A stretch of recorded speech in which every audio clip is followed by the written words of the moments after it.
Thank you for joining us this evening. Prior to our regularly scheduled meeting, we have a public hearing scheduled this evening. This is a notice of public hearing for Greenville County Program Year 2018, our annual action plan for the City of Greer.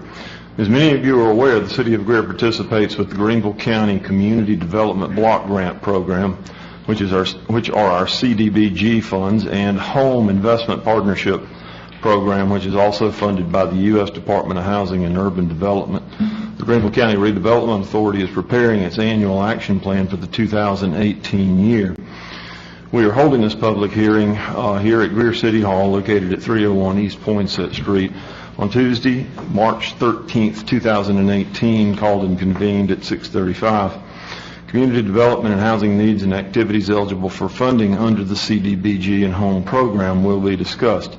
Public comment and proposals will be invited on the county strategy and for the City of Greer, including objectives and projected uses of funds, which we're going to talk about in just a minute.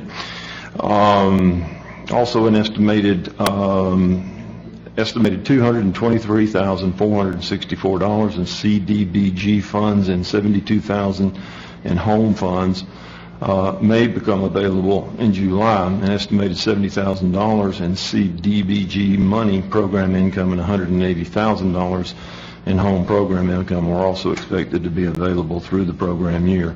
Comments are also invited on past and present housing and community development performance and needs. CDBG funds can be used to assist low and moderate income persons, prevent or eliminate slums and blight, or to meet an urgent community need where no other funding is available. Home funds are used to increase the supply of decent, safe, sanitary, and affordable housing for lower income persons. Mr. Doug Dent is going to join us this evening. You can send written comment to Mr. Dent, who is serving as the interim executive director for the Greenville County Redevelopment Authority, or you can write them at 301 University Ridge, Suite 2500, Greenville, South Carolina, 29601, until Friday, May the 4th, 2018. Mr. Dent, the floor is yours to bring us up to speed on our 2018 annual action plan. And as we discussed, we may need to talk about funding before we go into too much depth on the rest of these issues. So, sir, the floor is yours. Thank you, Mr. Mayor, members of the council. Appreciate the opportunity to come before you tonight. Also with me is Ima Wabadu. She's our program manager, and she'll be helping with the presentation. I come to you tonight with a little concern in my mind and hope in my heart and soul because the program that we're presenting to you tonight and the projections we're making to you tonight, we don't have assurance of how many dollars we're going to get. The administration's projected budget for fiscal year 2018 and 2019 zeroes out community development block grant and home funds. No money. We are working with Senator Graham's office in hopes that we can get Congress to put money back into those programs. So we come to you with a conservative projection tonight based on the fiscal year 2012, which was the lowest year of funding that we've had in the last several years. But we frankly are not sure how much money will be available. But we believe these projections are reasonable if Congress puts some money back in the program. We've spent some time working on trying to get this information together for you. We've worked with your staff, and it's always great to be here in Greer. The concerns that we have, as I said, have to do with what's going to happen in Washington, and unfortunately none of us have control of that. But if you all feel so disposed to write your congressman and your senator asking for assistance, we would certainly appreciate that. We have done so for you. Today we're asking you to look at these projections we have and approve this by the end of March so that we can submit our annual action plan to HUD, which we still have to do regardless of what the funding situation is. So I'm going to at this time, I'm going to let Ima come forward and talk to you specifically about the numbers, and we're both available for any questions that you may have. Thank you. Thank you, Mayor, council members. I'm Ima Wabadu, Program Manager for GCRA. The fiscal year, this is not our first time, so you know what's going on. The 2018 fiscal year funding is really the fourth year of our 5-year comp plan. So we're almost over the 5-year plan. Of course, the funding starts July 1 to 2018 to June 30, 2019. A little bit of a recap of what those funds can be used for if I start with CDBG funds. And basically we know that the main purpose for that is ensuring that we have suitable living conditions, we're able to provide decent housing, and also address budget need. Making sure that, of course, low and moderate income families are served. Making sure we're able to address blight. And some of those things in the past that we've discussed is, if you want to address an area like that will basically benefit the neighborhood, you're talking about infrastructure improvement, sanitary sewer lines, road, and things like that we've done in the past. That neighborhood must be low mod, and that means that 51% of that neighborhood must be low and moderate income. But that's not to say that if you have a neighborhood or a project that will serve a neighborhood that is not in a sense qualifying census tract. In the past, or things even currently, we can do an income survey, making sure that direct beneficiaries will be low mod, and that means 51% of those people that will be benefited will be low and moderate income family. That is 80% and below of the AMI. Every section is different. And of course, it's used to address housing. But in terms of housing, CDBG will only do rehab, not new construction, except if it's an area that is a target revitalization area, which GCRA has, Bruton Town community. But you can do things that will relate to housing, like you can acquire, demo, and things like that. And then you can use your home funds to do the actual hard cost housing construction.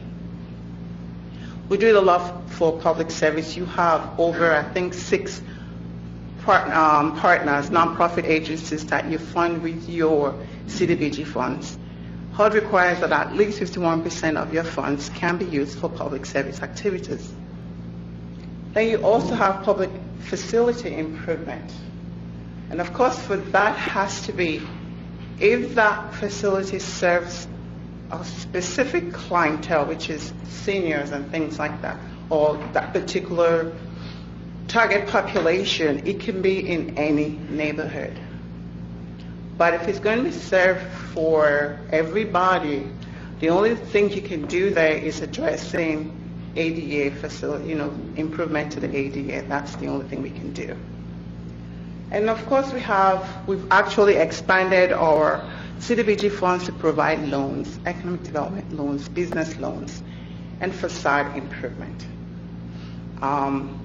The only thing we require is you're able to create or maintain a low mod job.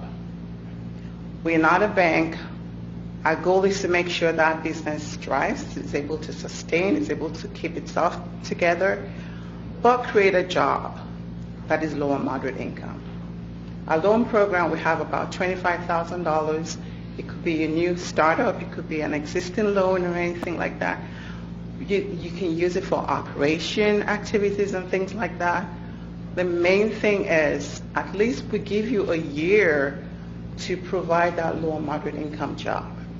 Same also if you're doing a facade improvement. We've got businesses that have been able to combine both. That's the thing. And actually, we just recently closed on one loan here last month, I believe, in the city. Home program basically is home. That means production, supply. You're providing down payment assistance. You're actually helping to rehab. You're helping to do new construction, as long as it's providing or making available to anybody who is low moderate income affordable housing, workforce housing, anybody making 80% of the area AMI. For home, you can do rehab, you can do new construction, as long as it's targeted towards the supply or increase in affordable housing. So going into what you have for 2018, This is a breakdown of what their funding is. Of course, 2012 allocation is what we used. But at this, you can see that you have a total of 223,464 projected grant.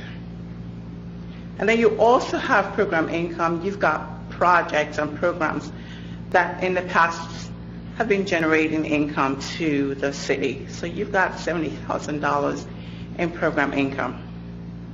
Your home grant is $72,000.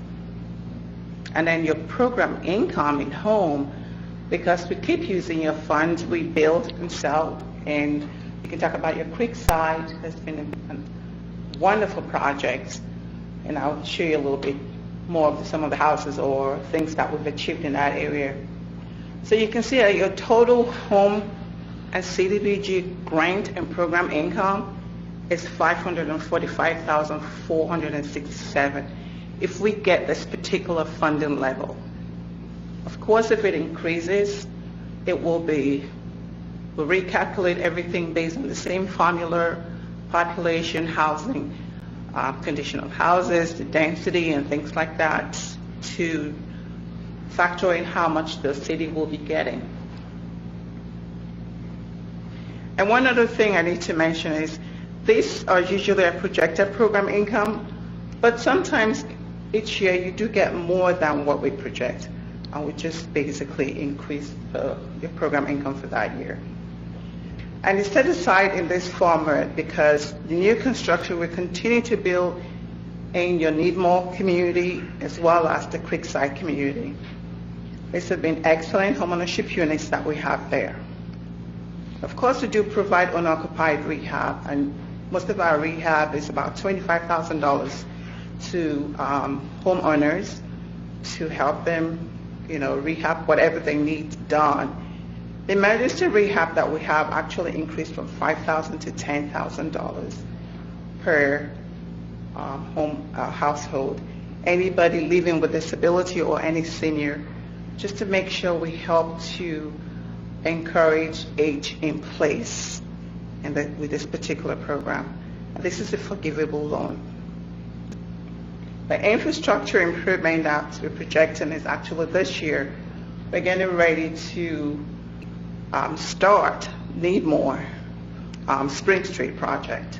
And we also have other areas in that particular neighborhood that I'll be talking about that we're taking some additional planning to complete most of all the master plan proposals for that area. Your public service subrecipients, as always, we've set aside $41,000 for them. And as we go forward, I'm going to talk to you about this public service proposals that we received and the recommendations that we have. Excuse me, ma'am. Sure. Our program income, that is funds that we have earned, is that correct? Yes. And that is a set aside, so that's money that we've got essentially in the bank, right? Yes, that's Okay. basically program income or proceeds from your existing programs, and then we have it here in the bank. Okay. So we're projecting based on the manner and things that have been going on, we're projecting that we're getting about $70,000. But sometimes somebody may pay off a loan and increases and it still stays. So that's something you have, yes. So under the worst case scenario of zero funding for this calendar year, we would at least have those dollars available to us. Exactly. Okay, thank you. Right. So this is basically the funding, but in the pie chart telling you the percentages and all the total activities proposed.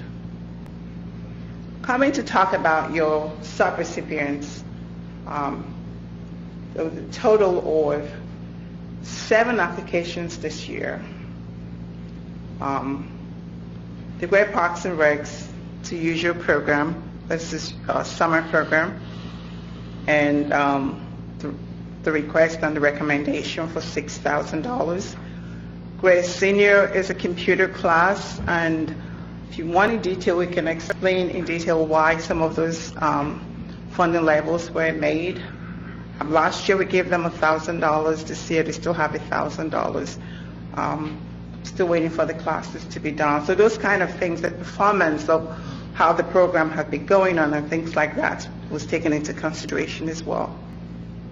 Creative advancements in an after-school program. They've been with the city for a long time. They pick up the kids, they take them there, they feed them. There's no charge. So it's an excellent program for after school, and it's been very successful. So we recommended the $10,000 that they requested. Great Community Ministries, the homebound meals, it's kind of like Meals on Wheels, recommended $15,000. Great Relief, trying to create a new program called Renew, and of course also provide short-term assistance. They asked for $24,000. We gave them $7,000. I believe it was the same funded level like last year. Helping Hands asked for $2,000.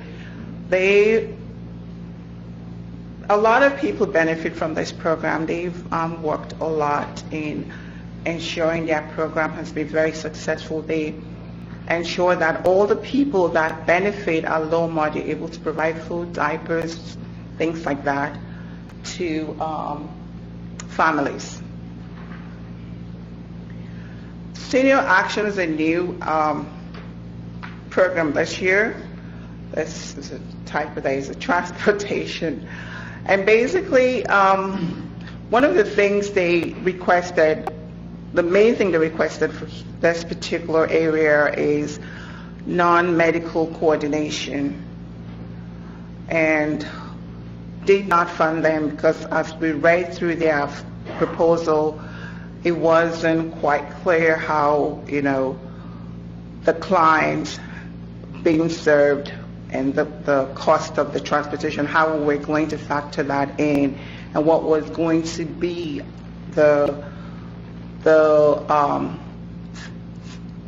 they had contracts, but we will have to require them to do a procurement and things like that, and ensuring how the selection was, and they will have to basically be able to tell us how that cost was coming to be. And additionally, we also funded similar program for the Awning Corp as well as others. So they had 2 other funding sources from us. So rather than deep in 3 different areas, we were able to spread the money in other places, which they can still use for the same thing.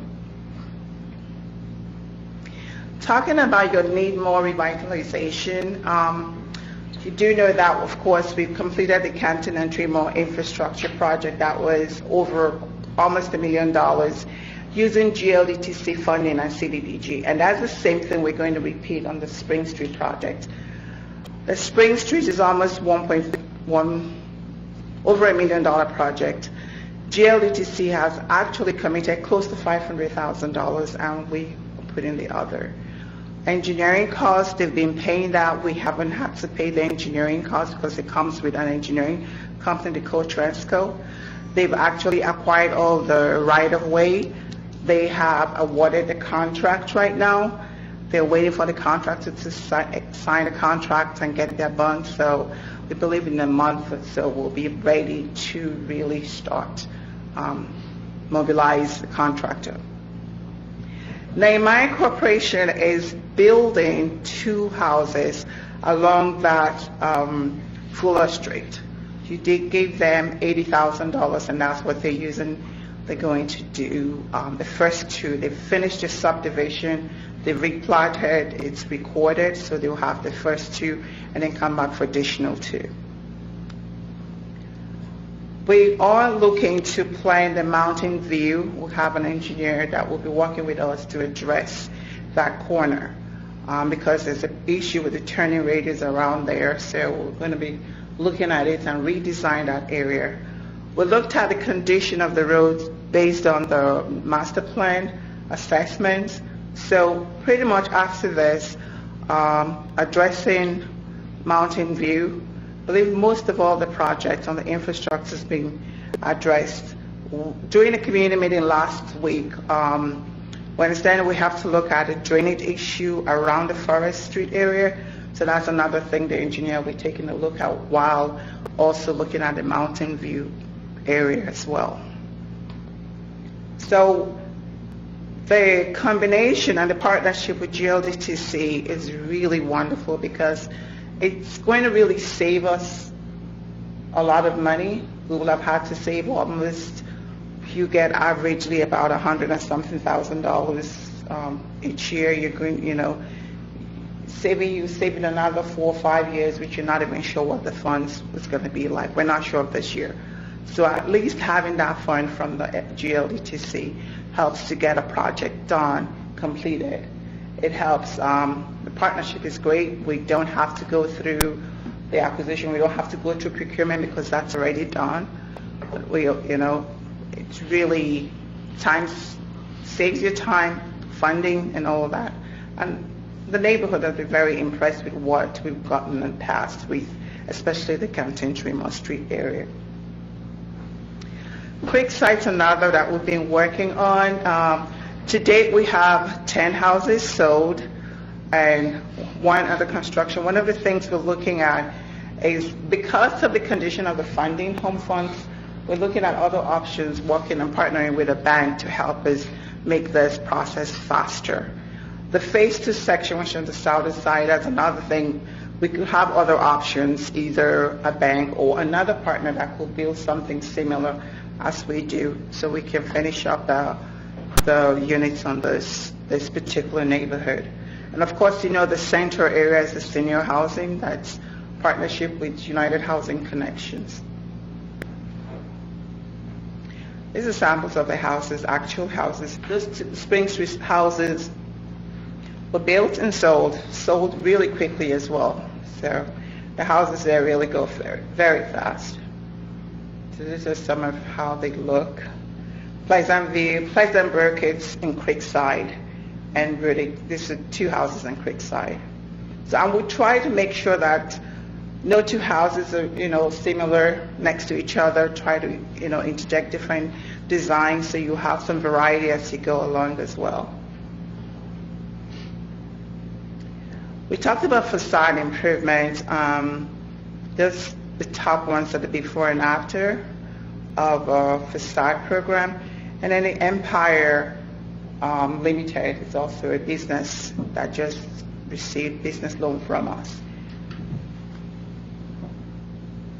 So basically, in a nutshell, for your 2018 funding. So like I said, the total CDBG fund is $293,464, and home funds is $252,300. So you can see your home program income actually almost doubles your home grant. So as we continue to build more, you get more program income coming to the neighborhood. The resolution, as Doug mentioned, give till the end of March to approve that. We have to go next month to the county council for approval. Council, questions? Dahl. The Spring Street project, apparently we have already completed engineering and acquisition of bids. We do not have the cost of that project available at this point in time. Is that correct? That money? We do. We do? Yes. Okay. All right. We do. All funds are fully committed. The GLDTC put in theirs and we are putting ours. Okay. Right. Thank you. Council, questions? Comments?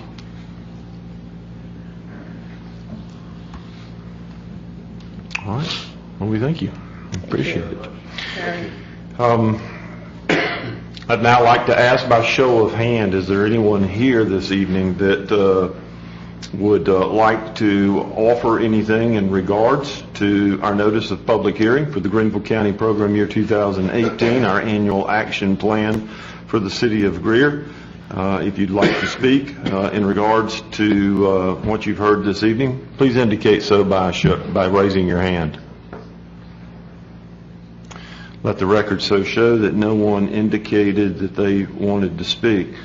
I'll ask for a second time. Is there anyone that would like to address council in regards to the public hearing where we gave notice of the action plan for 2018? For the record, a second time, no one indicated so. Third call to action. Speak now or forever hold your peace. Does anyone wish to speak in regards to the public hearing for the program year 2018 annual action plan presented by the Greenville County Community Development Block Grant Program and our home funds, the Greenville County Redevelopment Authority? No one indicated so. We'll call the public hearing to a close. Thank you all.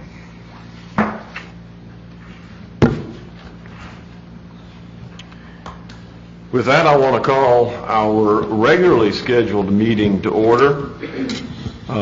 That meeting is called and convened this evening, March the 13th, 2018.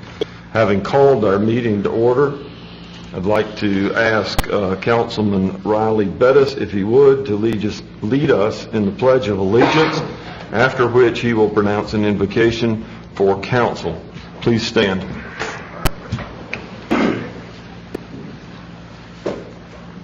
I pledge allegiance to the flag of the United States of America and to the republic for which it stands, one nation, under God, indivisible, with liberty and justice for all. Almighty God, thank you that you have blessed this city in so many ways. Give this council the clarity and wisdom to always honor you in our decisions. Help us to remember the most needy of us in our city, just as you have taught. And may the glory of all we achieve be to you. I pray these things in the name of Jesus Christ. Amen. Amen.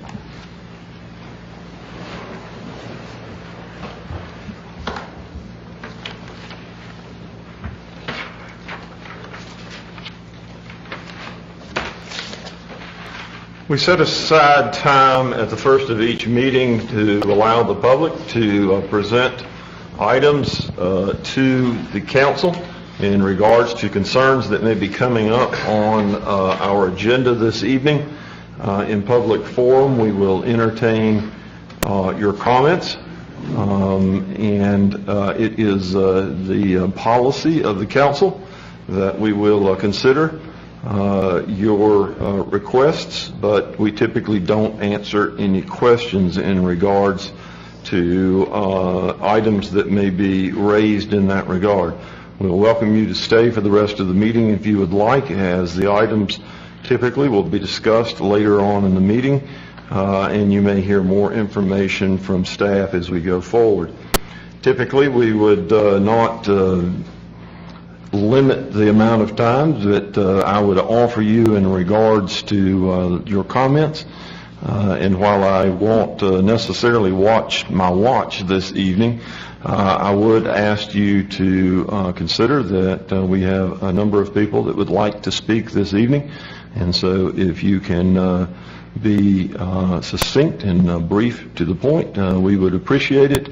And with that, then, we will turn the floor over. Mr. Peter Flink is the first one that would like to speak tonight, and he is coming in regards to a new housing development. If you would, please, if you will state your name and address as a matter of record, the floor is yours. My name is Peter Flink. F-L-I-N-K. I live at 412 Meadow Hill Way, right here in Greer, in the Brushy Meadows subdivision.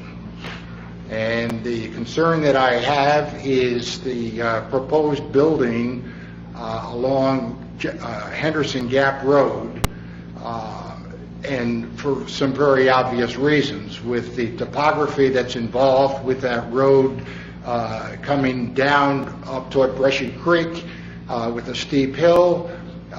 In the morning there is a great deal of traffic, particularly with the school.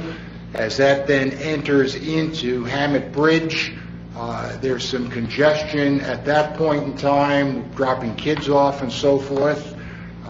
Considering that there's a development in Rock Bridge going down a quarter of a mile down on Hammett Bridge toward the McDonald's, as well as the development that is going on off of Henderson, tucked in behind. There's going to be an awful lot of traffic coming onto Henderson Gap.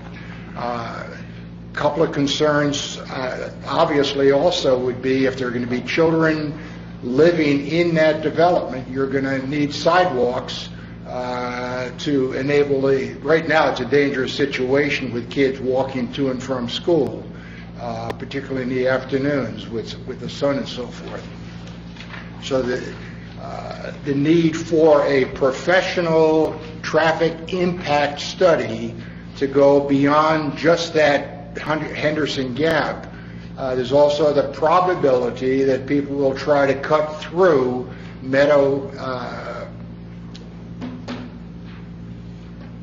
Brushy Meadows to avoid some of the traffic going up on Brushy Creek. So the traffic impact study should be broad enough to see exactly what the impact is going to be throughout the community. And it's too late once everybody's jammed up on the roads to try to do anything. And I don't see a whole lot of room to widen roads or put a turn lane or whatever. So it is my fervent expectation that a professional traffic study will be not only taken, but one that will be a lot of attention paid to it. Thank you for your time. Thank you, sir. Ms. Jane Saltz is next. She is speaking in regards to a new housing development as well, too. If you will give us your name and address, we would appreciate it. Yes, Jane Saltz, S-A-L-T-Z. I am at 502 Meadow Hill Way in Brushy Meadows subdivision as well. Yeah, some of my main concerns, to reiterate what Peter has said, with the congestion on the road, if you all have been down that road, the hills and how narrow that road is, with children possibly being in that neighborhood, of kids walking. From what I can see, where that entrance to that neighborhood will be coming and going is going to be after you crest over that hill. So people that coming, say they were wanting to turn into that neighborhood with no turning lanes and no sidewalks, can create a very hazardous situation. If they were to come and make a left out of that neighborhood to come down Henderson Gap, if a car is coming and cresting over that hill, we'll not see them coming out of that neighborhood. So that's a lot of the concerns that people in my neighborhood have, and of course the congestion and the cut-throughs, since Henderson Gap comes from Brushy Creek all the way through to Hammett. When I leave the development in the morning, I go down that road twice a day, every day, to and from work. And I see cars already flying around that corner from Brushy Creek to cut through to go out to Hammett, whether they're going to the school or getting close to 85. So that's a lot of my concerns, is the traffic, the cut-throughs, the unsafe conditions on that road as we travel that road every day, twice a day, to and from work, with school buses. And just, you go down that road, come cresting down that hill and coming around, people are in your other lane of the road, they run you off the road. It's just a very hazardous road, and to add more congestion on there is what we're opposing. Thank you. Thank you.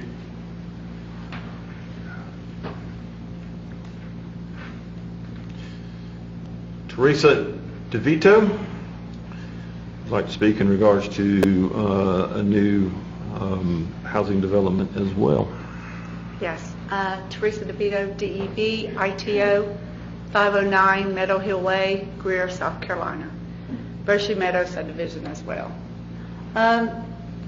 I'm pretty much going to say the same thing my other two neighbors said about this road. I don't know if any of y'all have ever been on it, but either going to Henderson Road or Brushy Creek, it's very narrow. And 2012, a teenage boy died on that road because he went off the road, and once you go off of it, trying to overcorrect it, you know, if you're going too fast, you're going to wreck. And his vehicle flipped, and he was killed on it. And that's my major concern. It's just like with theirs. They speed on the road, and once you go down, like today, I was on the road, and a landscaping truck and trailer was on that road. They were in my lane. I had to go off the road, but I went really slow to get back on it. So I'm just reiterating what they said. I mean, it's a very dangerous road. And to add more housing development right there on the road without a turning lane or widening the road is dangerous to everyone that has to take that road. So, and I see school kids all the time, you know, walking to and from school on that road. So I would, you know, a traffic study, like Peter said, not just right there, but all the situations concerning that road, we would like to see that done. Thank you. Thank you.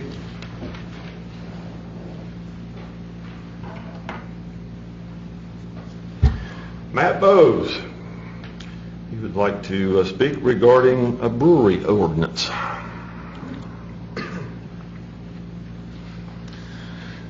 My name is Matt Bowes, last name B-O-W-E-S, 11 Matlock Circle, Greer, of course. I am the founder and general manager of the Southern Growl. We are a restaurant and tap room on the corner of Wade Hampton and South Buncombe. We've been open nearly 4 years and have seen great success and support from the community. Currently, we are planning to soon expand into a brewery, and of course would love Greer to be that location, but opening a brewery designed to be a community gathering place for families and friends of all ages. Breweries are getting a lot of national publicity and local excitement. You can just see in Spartanburg and Greenville all the different breweries popping up around there. And we'd really love to see that focus, of course, in Greer. Plus, by keeping Greer residents in Greer and creating a draw from neighboring areas, breweries will bring an increase in tax revenue for the city of Greer itself.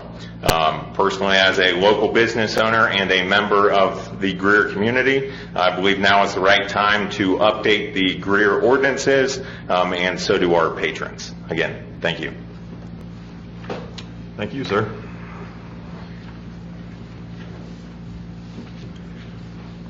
That concludes our public forum time, council. With that, we'll move to the minutes of the council meeting. You have the minutes from the February 27th, 2018 meeting contained in your packet. I'll entertain a motion that they be received. So moved. And a second. Any items of note for the clerk? Hearing none. Ms. Duncan?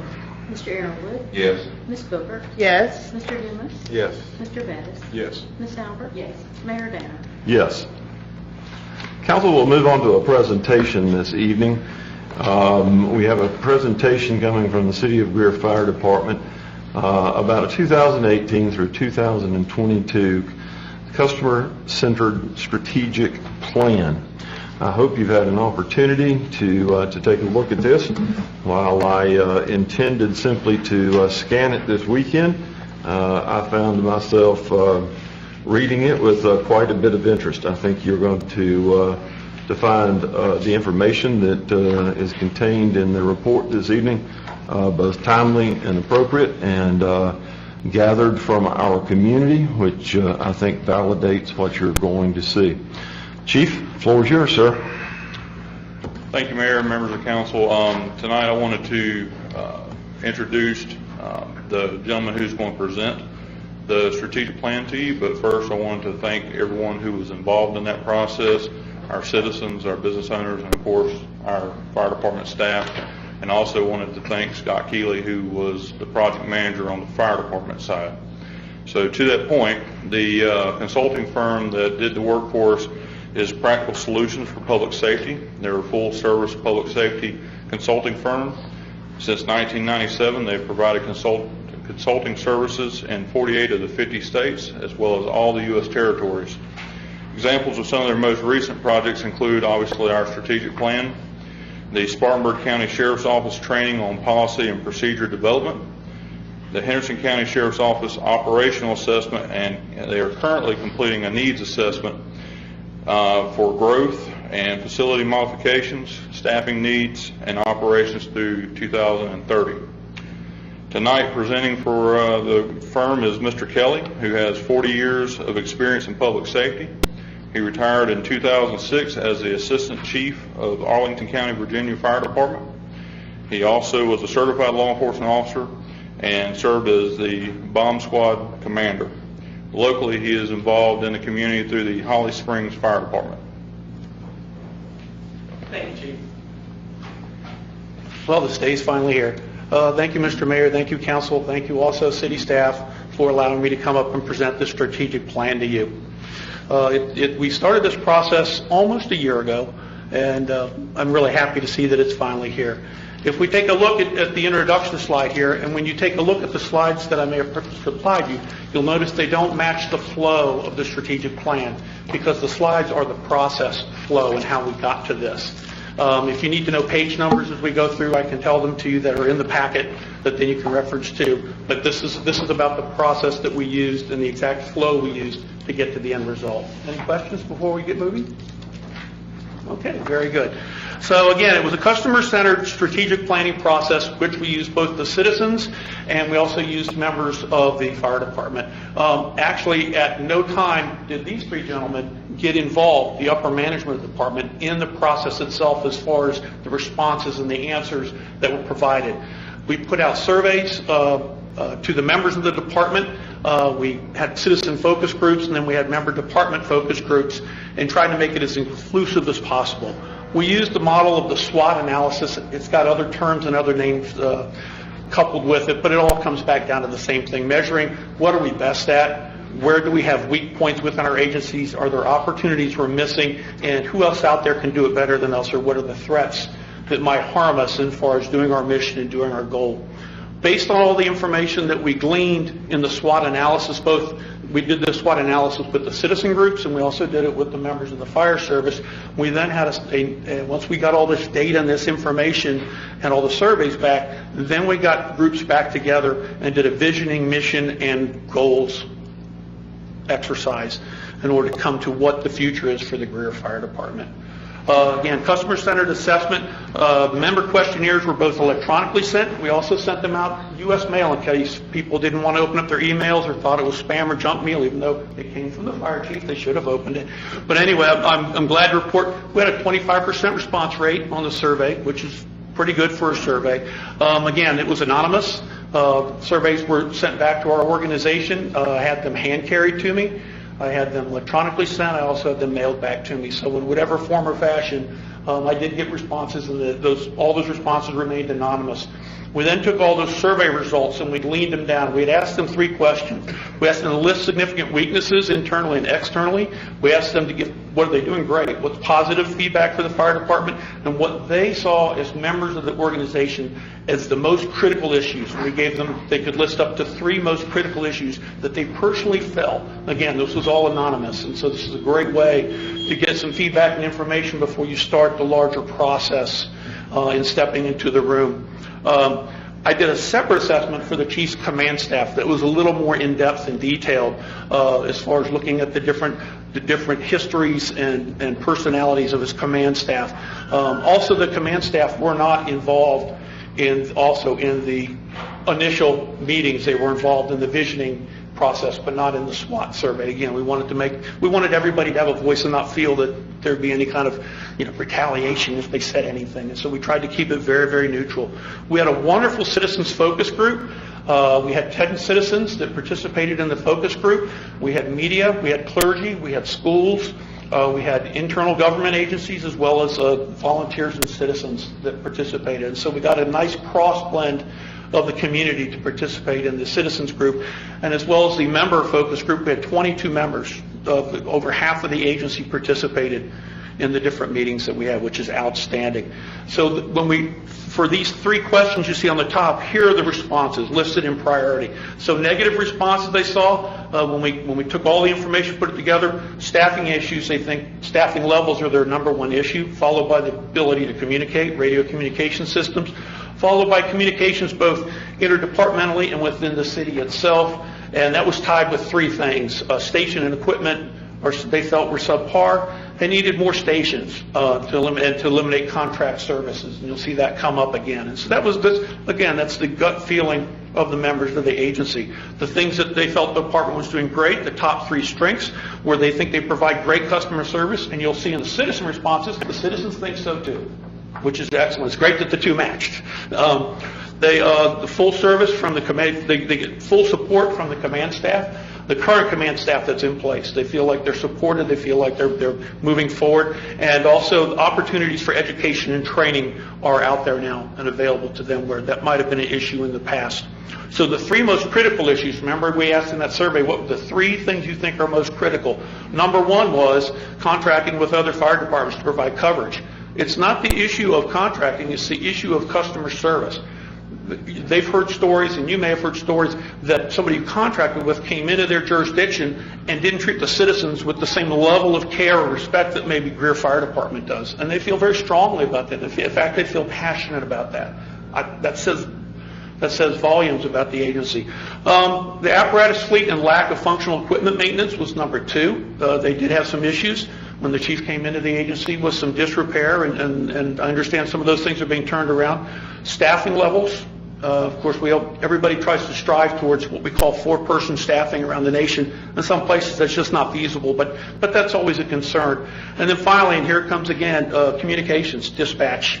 And again, that was tied, the staffing levels and dispatch were tied with their concerns. So once we got the surveys and we got all the information, then we had these SWOT analysis. And so when you look at the SWOT analysis, you see the 4 squares that say strengths, weaknesses, opportunities, and threats. And typically, internal government or city agencies, or whenever you do a SWOT analysis, even in private industry, the internal customer, they normally are hardest on themselves and best on themselves in the top part, in strengths and weaknesses, where the customers typically see better opportunities and see more threats than the internal person does. And you'll see that also plays out in the analysis that we did here as well. Again, this just talks about the purpose of the SWOT analysis. And it's really a framework for your daily and long-term decision-making and actions, creates context for your organization's work, and it helps set the direction where you're going to go and where you're going to lead. Again, we can't just step up and say, all right, we're going to start doing these things. No, where did that come from? What was the basis? What's the background? What's the backup for the decision-making that's going on? And some of these are some fairly significant decisions in moving the Greer Fire Department into a model fire agency, not only in South Carolina, but in the nation. It's really wonderful. So again, we had these SWOT analysis with 32 total stakeholders in 2 different meetings. In the fire department, it was all ranks, ages, years. The rookie had the same voice as somebody with 30 years on, whether it was lieutenant or a captain or whatever it was. It was actually an amazing couple of meetings in the openness and the comfort that I sensed from all the members, feeling they could say something, have a voice, and that was very significant. And like I said, in the citizen stakeholders, like I said, we had the churches there, we had media, we had, again, city government partners, one from law enforcement, we had citizen volunteers, we had a vice principal from Greer Middle School, so we had a nice cross blend of clients or the customers that the fire service serves out there in the community. So when we did the SWOT analysis, when you take a look at this slide right here, you've got the citizens are on the left and the fire department is on the right. And so for the citizen slide, There were 16 strengths that were initially listed, and using a consensus process, they narrowed it down to these top 3. So to them, their strengths, they think that the Greer Fire Department has good response times, that when they dial 911, they get there quickly and do a great job. They think that the Greer Fire Department is out in the community and involved, but they'd like to see them do more, but they feel good about that they're out there. And they wanted to reinforce that they think all the firefighters should be at least EMTs. Because they want, when they call 911, they see that a fire truck comes before an ambulance may come, or a medic unit, and they want to start getting care right away. And I think that, that's a comfort. That's, everybody wants that. Within the fire department, their strengths, they think that now they're finally getting an opportunity for education, tuition reimbursement. They're getting support from administration where they felt they weren't getting that before. They're beginning to get the latest and best equipment, so they're seeing a turnaround in some of those primal needs. Their benefits are becoming comparable. They want to see a class and comp study. They want to see more, but they're becoming comparable. They feel they do get support from the community. They feel they have some good experience within their agency, and they think they're really good at teamwork. When we look at the weaknesses, the citizens, partnering, they think a weakness is partnering for training opportunities between schools and police. Both the schools and the police wish that they did more training with the fire department, whether it's active shooter drills, whether it's first aid drills, whatever it may be, but they'd like to do more with them, and they express that in the meeting. And then messaging. They'd like to see the fire department have a stronger message out there, to be more out there in the front amongst all agencies. Weaknesses within the fire department. There's an issue with communications, which I understand the fire department is working on right now, as far as dispatching, being sent to the call, where the way calls come in, sometimes it can be so severely delayed that in some cases they're hearing other agencies responding on a call, especially when it's mutual aid or border communities, than they themselves actually getting sent on the call, and that's a safety issue. Of course, equipment, a lot of it they think is patchwork, and which is a safety issue. Staffing, less than 5 years on the job, they need to continue to hire to keep a balance of staffing instead of doing it in spurts. Fire contracts, giving contracts out when the service is not equal. Again, the firefighters feel strongly about wanting to give good customer care and good customer service within their community that they serve. Cannot train because there was not enough staff. Again, that goes back up to the staffing issue. Salaries, they mentioned. Of course, internal communications issues, they think is a weakness, and then dependability of part-time staff concerns. When we go back up to communications, it was ironic when I was doing the SWOT analysis, I talked about the survey results, and several of the firefighters said, surveys, I didn't get a survey. I said, did you check your email? Oh, so with it, they've got some work to do themselves to be accountable for some of this. I mean, the chief did all he could between U.S. mail and electronic mail to get a response from them. Opportunities, again. So opportunities, more the external customer sees things than the internal customer. And we see this here, the citizens versus the fire department. Opportunities, discussion of ethnicity in the fire service. And they looked up at the wall of the 2015 employees, and they pointed up there and said, there's not a lot of ethnicity in that group of faces that's in that photograph. And need to identify opportunities to engage in the citizens and public. They want the fire service out there more. They want to see them engaged in go out there and talking to schools and churches, and of course I see them all the time when I come to events here at this wonderful park with their special events units and things like that. But they want to see them out there more. They raised the question about the degree in which the fire department is family-oriented occupation, sons and dads and things like that. And they wondered, how does somebody break into the fire service to get a job? And we'll talk more about that in a little bit. On the fire department side, they think there's an opportunity for if they were to employ or start a risk reduction officer program. And what that is, it's like a public education specialist, but it's a person that's out there representing the agency or the department. It's like the police resource officer, but it's on the fire side. So this person goes out to all the senior living homes and talks about injury and fall prevention. This person goes out and makes sure that CPR classes are being given. This person is the face of the fire department and is out there. And if we reduce risk, we won't run as many calls, then we don't need some of these other things, and we have a healthier, safer community, and it makes us more attractive to people that want to come here and live and possibly do business. As far as threats, they were tied. Actually, as far as threats, which was interesting, let me turn to that. as far as threats, the citizens had 10 listed, but they came up with their top 2, which were security of facilities. They felt very strongly that the fire service, even though they want open access, i.e. ringing a doorbell and having somebody come to help them, they also feel that the fire stations are too open and that they fall in danger of active shooter or somebody coming in and stealing things from the fire station while they're out on a call if the station's not secured. And again, these are the citizens saying this. And the citizens also felt that the fire service should have concealed carry options.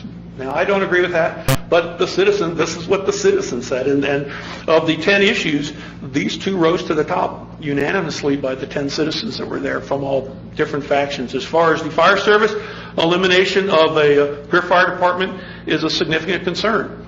Could you make a decision to do contract fire service? Well, everybody in the nation could do that, but that's a concern, especially with the different contracts that are out there. Personally, I don't see that happening, but that's a concern, and it's a real concern, and so it does need to be addressed. The citizens sometimes think that we are robots, that every time they move their car seat, that if they just come by, it's going to happen. It's going to get put back in right inside their car, or that we're running, the same person all the time, the frequent flyer, and that's part of our job to get up at 1 in the morning, put them back in bed, which in a way it is public service calls, but again, with community risk reduction, maybe there's some other ways we can look at not doing that. So when we looked at all of the surveys and the SWOT analysis, and we did a consensus process with the citizens and then one with the fire department, we asked them to come up with what they think are the final top priorities. So in the citizens, they came up with these final ones right here, and it's engage and outreach within the community. They want the fire service out there. Retain and recruit high-quality people. They want you to be able to attract and bring in high-quality folks. Anticipate and prepare for future growth, whether it's in staffing, whether it's looking at fire station locations. Are they in the right place based on how the community is growing? Diversity in the workforce. Several participants, again, indicated by engaging with the community, you'll increase your diversity and it may become a positive outcome. And then finally, updating resources, communications, and facilities. And they were very adamant that the fire service should have good equipment and good facilities, especially if they're living in them a third of their lives or more doing their work. As far as the fire department, upper management support, again, priorities in selecting for both fire department groups, both from the management group and from the firefighters, that was up there. Communications and dispatch, which is a safety issue. They've got to be able to talk well with each other and understand each other and have good equipment so there's no misunderstanding in emergency incidents. The equipment that they use and the apparatus, as well as the facilities.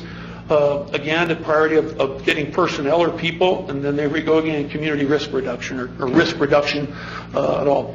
I remember in my fire service career, I always strived with my crews and with my staff, whether I was a station captain or a battalion chief, whatever it was, we want to work ourselves out of a job. We want to not have to go on the call because we want everybody to be safe. We don't want anybody to get hurt. We don't want to have fires. Now, do we enjoy our jobs? Yes, we do. But the goal is not to have to do your job in the fire service. If you're doing it less, then you're being the community and you're being successful. And so that's where we went. So we took all of this information and we got the old sifter out. And once we did all of the SWOT analysis and we took all the surveys and all this information, and I also did some personal interviews with some folks that wanted to chat, that wanted to talk off record. We then took all this information and we came up with what our critical gaps are, and we brought all that back to the agency and had another work session. So with all this information, where do we go from here? What do we do with it? Well, we've got what we call key performance indicators, or the outputs that we got from all that information. And we want to figure out our future state, where we're going to be. And so we look at these things like reduced fire loss. Everybody wants that. Improved patient outcome. Absolutely. We want to give immediate care so that the rehabilitation from an injury is quicker for the patient or for the person. We want to improve insurance rates within the community. Again, that helps attract businesses or in some cases keeps folk here. Of course, the safety and security of not only the citizens but our staff and our people as well. We want to be, and they want to be, a high-performance organization. And they're on the road to doing that. Better business practices, not only within the fire service, but in the daily job that they do, but in the internal practices they do as well. So these are all things that we look at in future state. And so how do we get there? Well, what we first did was we did a visioning exercise. And so with the 22 members of the department were in the room, and we said, come up with what you think the vision of the fire service is. So there was a lot of fun brainstorming that was going on.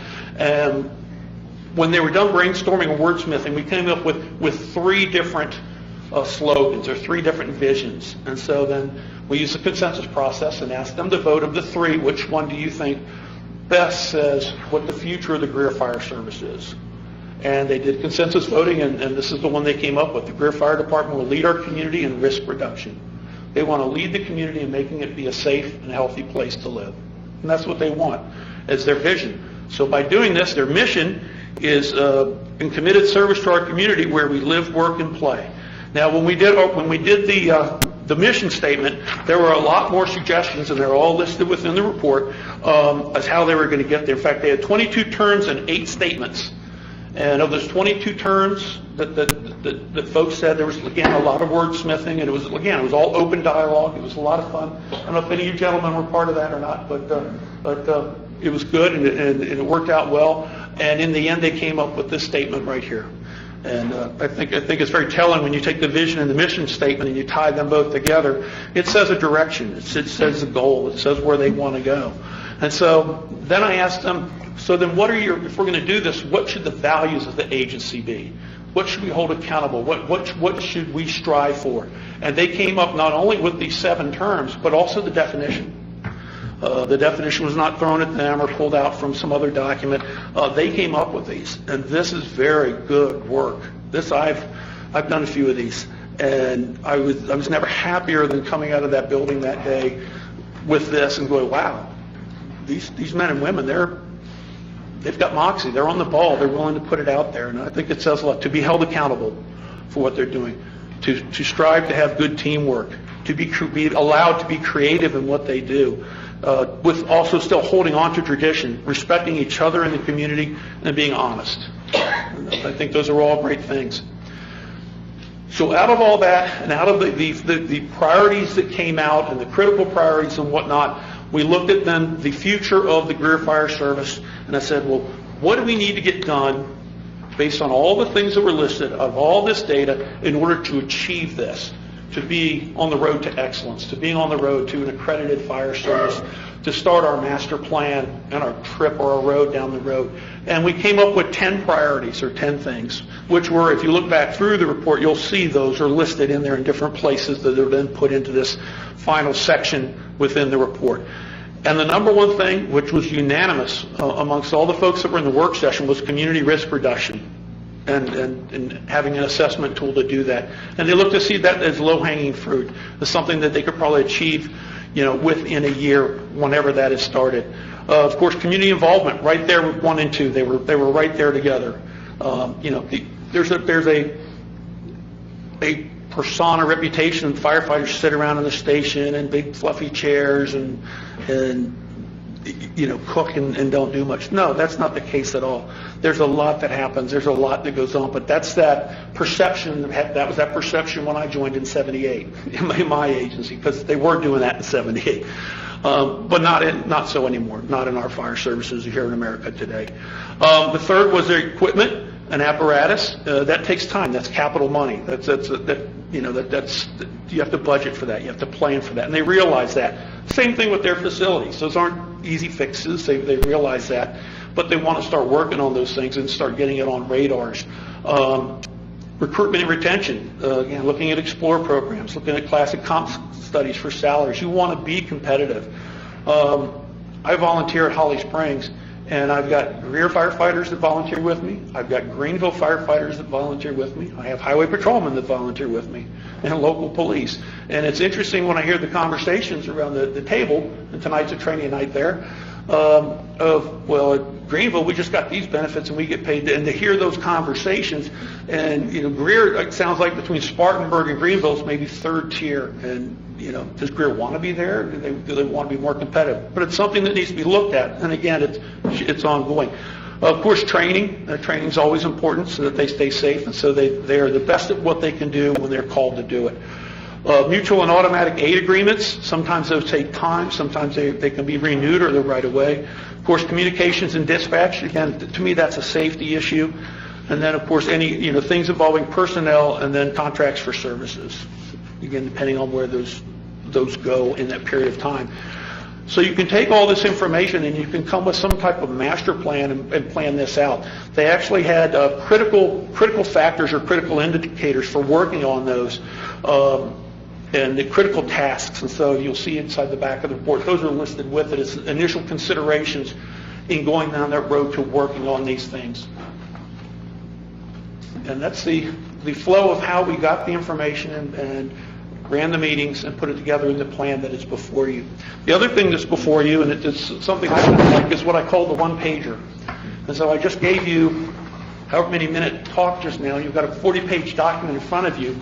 Even with the executive summary, what's all that say? Well, it says this right here. And this was all created by the firefighters and the citizens of the community in this one-pager document. And so this is something you can frame and hang in the station, put in each employee's locker, share with other agencies. Look what we do, look what we did, something to brag about. And again, it's got the vision, the mission, those same values. But then as they're asked to do tasks, whether it's child safety seats, smoke detector installation, whatever it might be, you've got to ask, does this help us towards our strategic direction? Because there's core jobs and functions they have to do, and this is listed in the report, and then things that make sense to do within the community. And you don't want to cut those away, because those are where the citizens see value, is in those things over there. So developing emergency response systems at an operational level, delivering services, and you can read down the list. And then for our customers, and then finally, with each one of these things or programs or projects that may come up, there's an assessment tool here. Does it make sense for us to do this? Does it fit within our missions, our goals, and our values? And so that's what the one-pager does. And it just reminds everybody, the whole fire service community of Greer, as well as other folks, where they should be heading and how they stay focused on that mission. And so that's kind of the purpose of the one-pager. And great. Thank you, Mr. Kelly. If Yes, you'll stay with us just a minute, I'll open the floor up for questions, comments, anything you might need any clarity about or feedback from Mr. Kelly or the chief, either one. I saw in here in the citizen survey, they said that some things that were lacking was stations and communications. How did they know that? well, sir, if you walk into the headquarters station, it does not look shiny and new. They've been in the various stations. If you go in the back part of the station, to be quite honest with you, it smells like methane. I don't know, that's not what that is that I smell when I walk back there, but the citizens brought that up when they walked back there. There's some work that needs to be done. And how do they know about communication?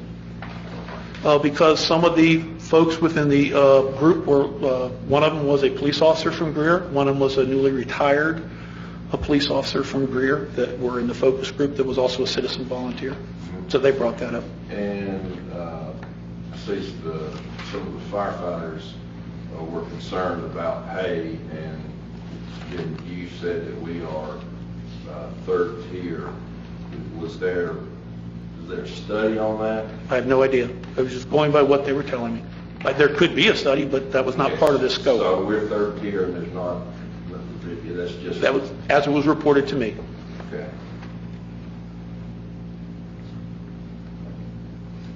Others?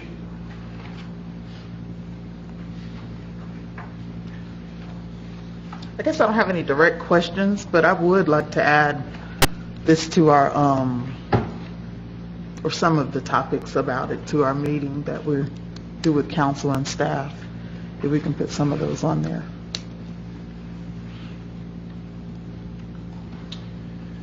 We'll discuss when we're going to try and do that a little bit later on in the meeting, I believe, Yeah. as well, too. Others? Chief, Mr. Kelly, and to the department as well, too. There is nothing like a honest self-assessment, and sometimes there are difficult items in there that we glean information about, and we obviously need to know about those things and address them. I commend you for not only undertaking the study, but identifying that those things that we can help with, and maybe internal items or even staff issues. So thank you for engaging in this.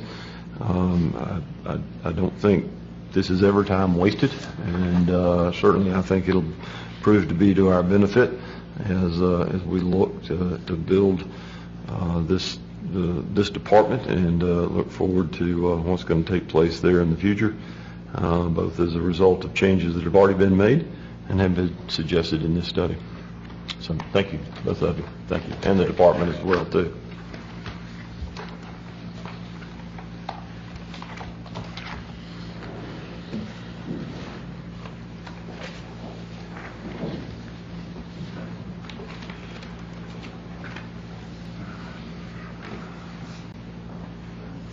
With that, we'll move to the administrator's report. Mr. Driggers.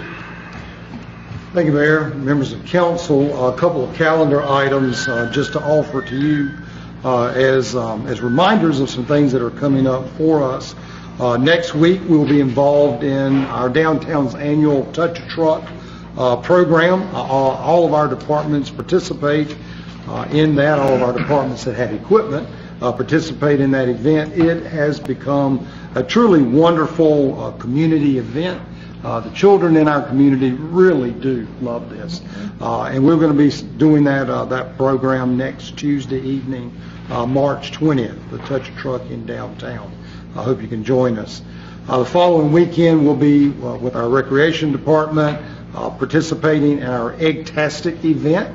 That's taking place on Saturday, March the 24th. And then as we roll into April, I want to make sure that you are aware that we are doing a little bit different this year. Our opening day festivities for our baseball program has become so large that we now have an opening weekend. And so there will be an opening evening or an opening night on Friday night, April 13th, followed by opening day on April 14th.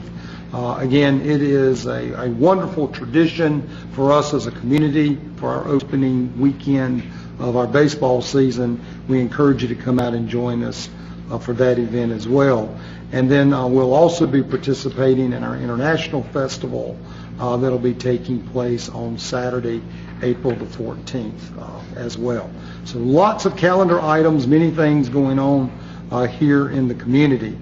I also wanted you to be aware that our recreation department is actively involved in our elementary schools right now. We are doing an assessment for the redevelopment of Kids Planet. You know that's a project that we have embarked on, and we are already through that committee doing interviews and working with children in our elementary schools, and then there will also be a community event that will be doing the same thing as well. This has been a very worthwhile process for us as we continue to engage our youngest citizens in ultimately how that park will redevelop as we move forward in line to do that. Wanted also to make you aware that we now have an online employment application. That's something that we've been working towards for quite some time now. That is in place and active for us, that online employment application. That site on our website is our most visited site. More folks go to that than any other section of our city website. So we're hoping that that's going to improve our processes and continue to assist us as we look at bringing quality folks on board as part of Team Greer. The mayor did mention that we are having some difficulty in being able to schedule our annual council planning retreat. We've tried a number of tools. One of those was personal communication and getting some idea of what works and what doesn't work for folks. And then we also tried doing a doodle poll, selecting some of those dates that we thought that would be most convenient for you to be able to come and do that project.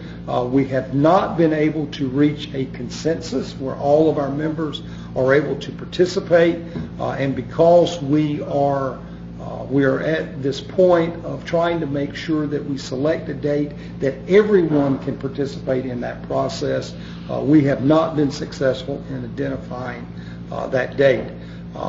I have asked Mayor Danner to continue to have conversation with all of council relative to timing, process, that you would like for us to be involved in that. As staff, we are glad to do that in any way that best accommodates you, your schedules, and provides you the feedback that you need. It may be appropriate for us to look at some alternative methodologies for that this year. Again, we're very, very open to that, but we are asking the council as a group continue to have some discussions about what you would like to see come out of that, what you would like to achieve in that process, and provide some feedback to us on when that can best be accomplished.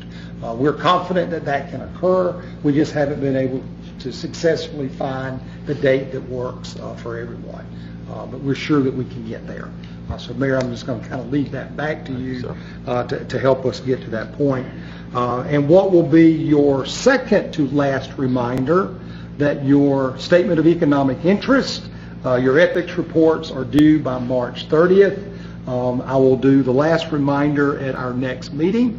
So I do encourage you to make sure that your ethics reports are up to date and are filed prior to March 30th on the State Ethics Commission's website. Those are the matters that I needed to report to council. Certainly available to answer any questions that anyone may have. Thank you, sir.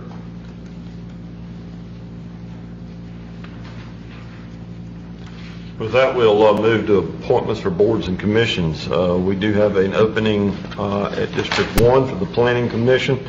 Mr. Foster's term has expired, or he resigned in regards to that term. Mr. Arrowood, I see that you have a recommendation this evening, sir. Yes, sir, I do. Fortunately, this appointment, unlike other appointments where we've only had one candidate, we had more than enough to fill the need, and that's a great thing. I'm glad to see people wanting to be involved. But my recommendation will be Mr. John Holland. Many of you know him, but as you read the biographical sketch, you see he's very active, not only in the community, he's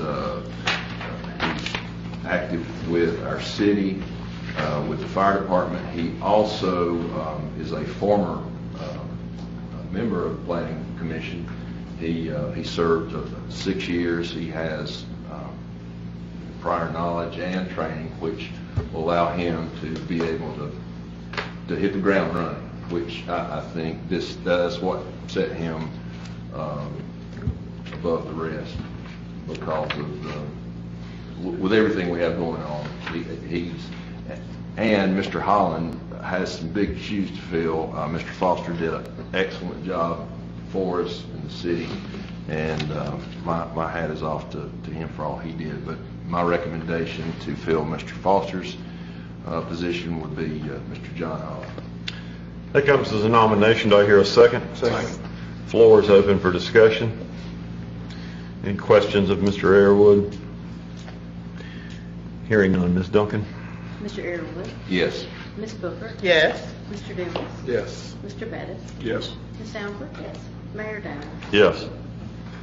Council will now move to items of old business, the first of which is the second and final reading of ordinance number 5-2018. This is an ordinance to change the zoning classification of property owned by B. Scott Streetman located at Ridgecrest Circle from OD to R7.5.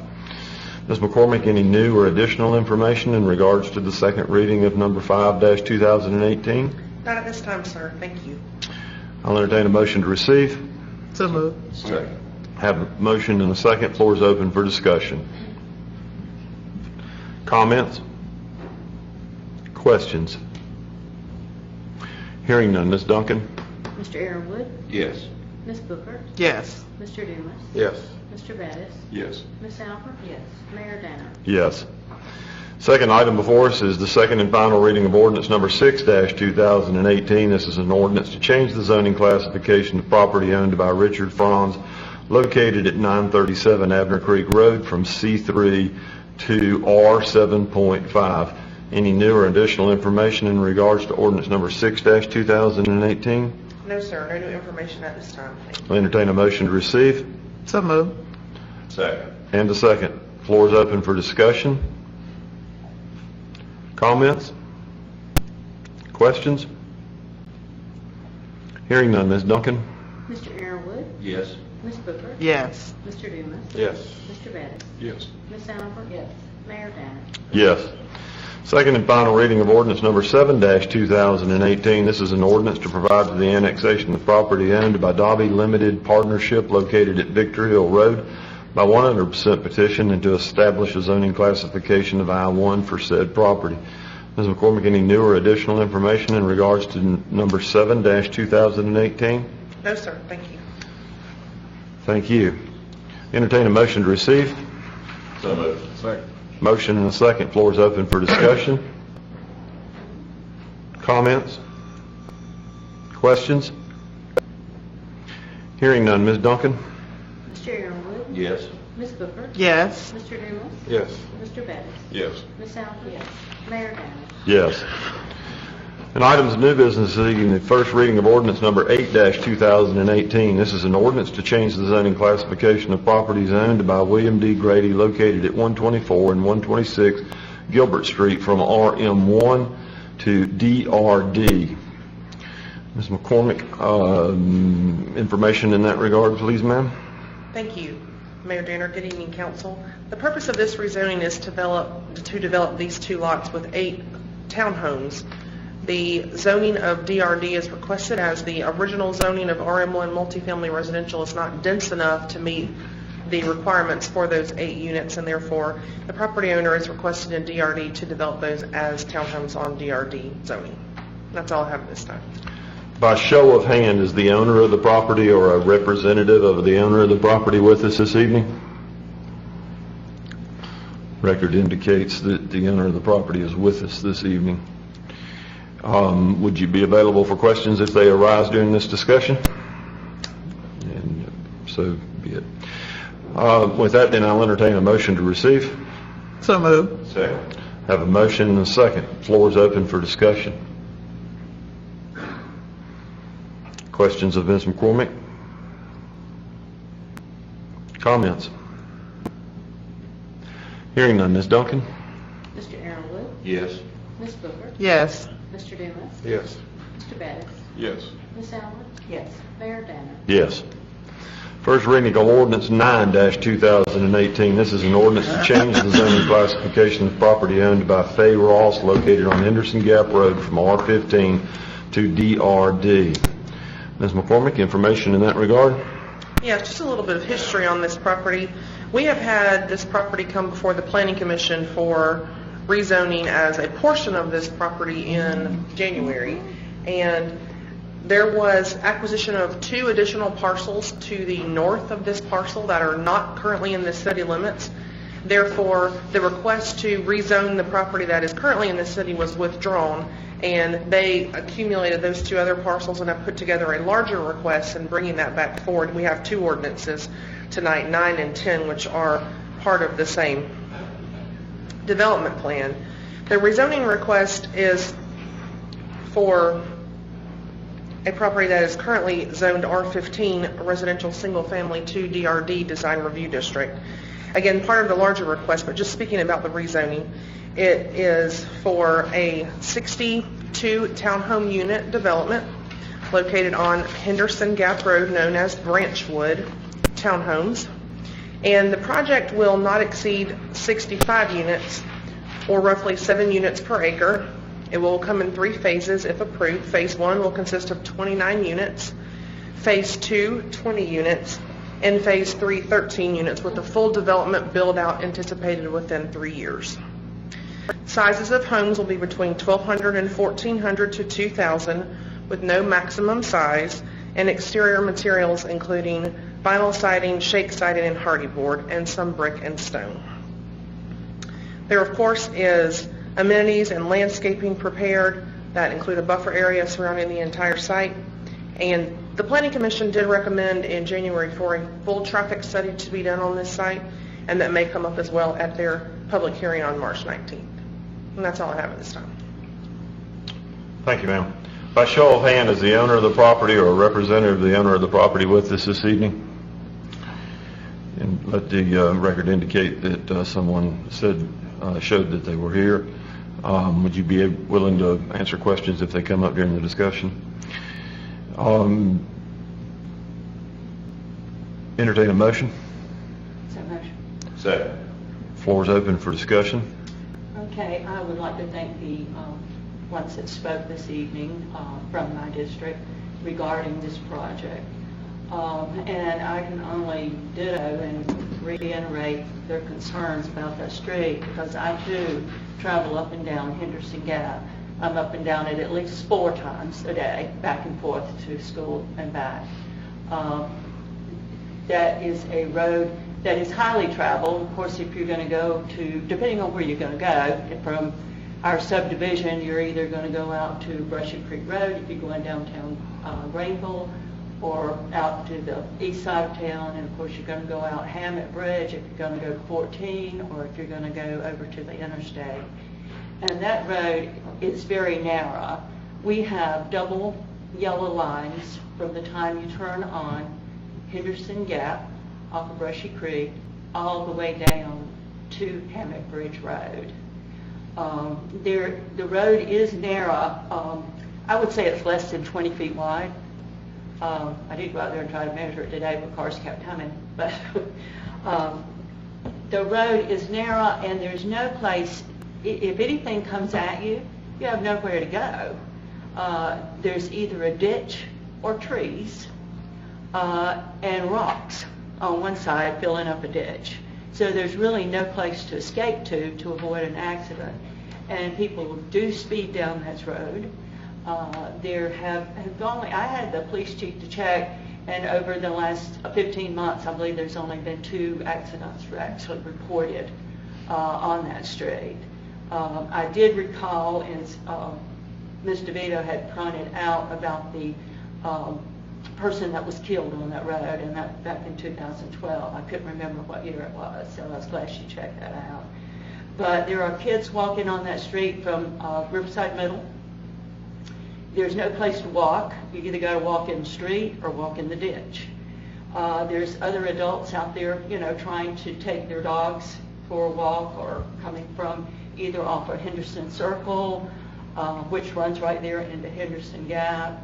And really, there's virtually no place to walk. I had gone before C funding several years back and had asked about sidewalks at that time, due to the fact that the road is so narrow with no place to walk. And at that time, I think the project was going to be $1 million or over, so I didn't get that.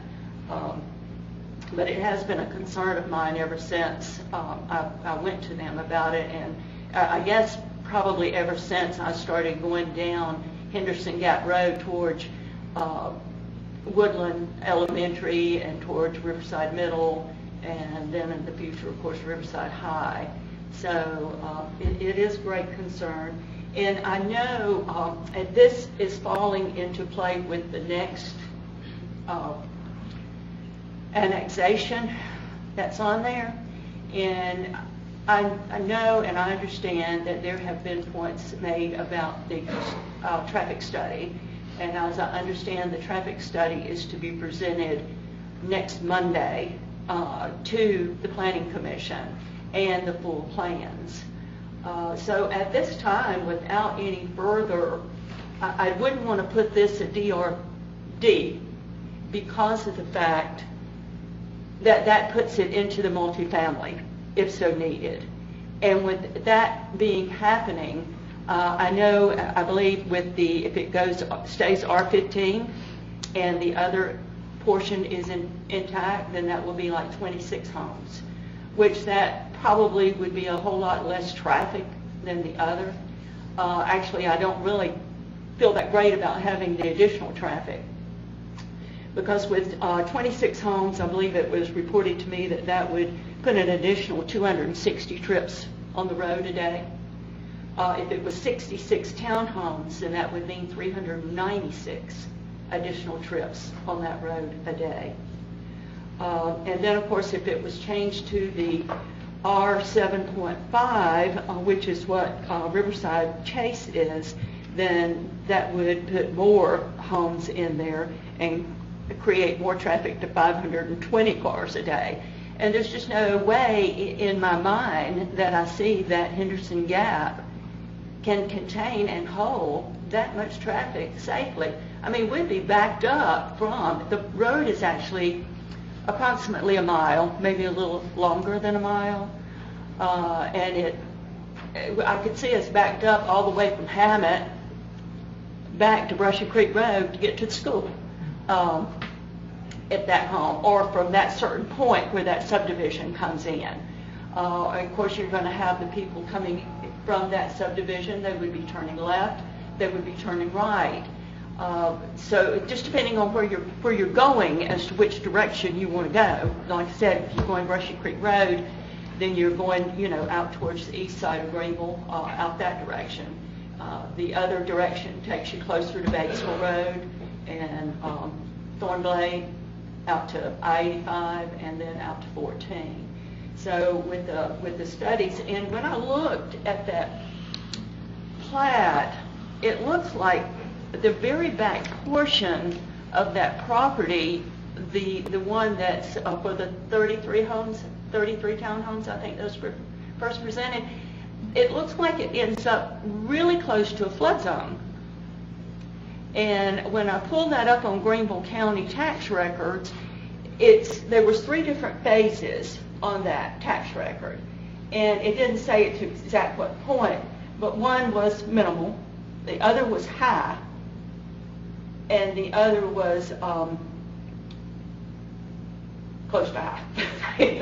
But anyway, it talked about the flood zone. And I know when you get into that, you're talking about 100 years, you're talking about 500 years.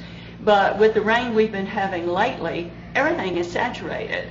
So also with it being with the close proximity that it is to Riverside Chase, backing up to their property lines, I would be concerned with that property and the development, even though there's a stormwater drain, and I saw whether it's, to be determined whether it would be a detention or a retention pond, that with it backing up to so close to those, and with it already being so close to the flood zone, that it would create more havoc for my residents in Riverside Chase, maybe pushing more water towards their property. I don't know if that's true or not, but in just looking at the map, that would be my thoughts on it. About covered, I think. I'd really like to maybe table both of those till we find out what this traffic study might show, and like Mr. Flink had emphasized, that it be a thorough type traffic study. I don't know how many different traffic studies they have and to what extent they go to, but I personally, and as others have stated here, it is really, really a hazardous traveled road to put more cars on. I know with the addition where it's going to be, then we would have a certain portion of sidewalks. But that, and then as you get on down, and I will say that as you get on down to where Riverside Chase comes in onto Henderson Gap, where those houses start being developed, you do have a little bit more shoulder there, but on the rest of the road, there is no shoulder to get to. And it is extremely narrow, and I believe it's more narrow. I know that it's more narrow than my residential street in front of my house. My residential street in front of my house is wider than Henderson Gap.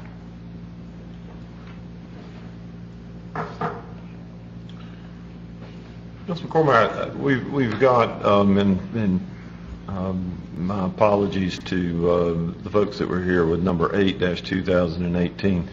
We've got 3 items that are before us this evening that are asking for the DRD, which is a design review district. For those that are here in attendance and may not understand that, and/or for the clarity of council, would you please give us a brief overview and understanding of what the DRD encompasses and why that's used in some cases and not others? Yes, sir, certainly. Design Review District is allowed in state law as a review district where the zoning is set forth at the outset as sort of an agreement with council and the property owner.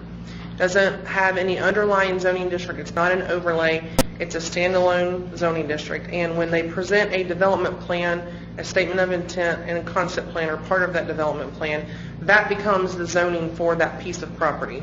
Therefore, any additional suggestions or requirements that council or planning commission may recommend and put on the property can be part of that zoning ordinance. For example, if there are traffic concerns that come from this development, for example, that require improvements, those can be put into the zoning ordinance for this particular piece of property.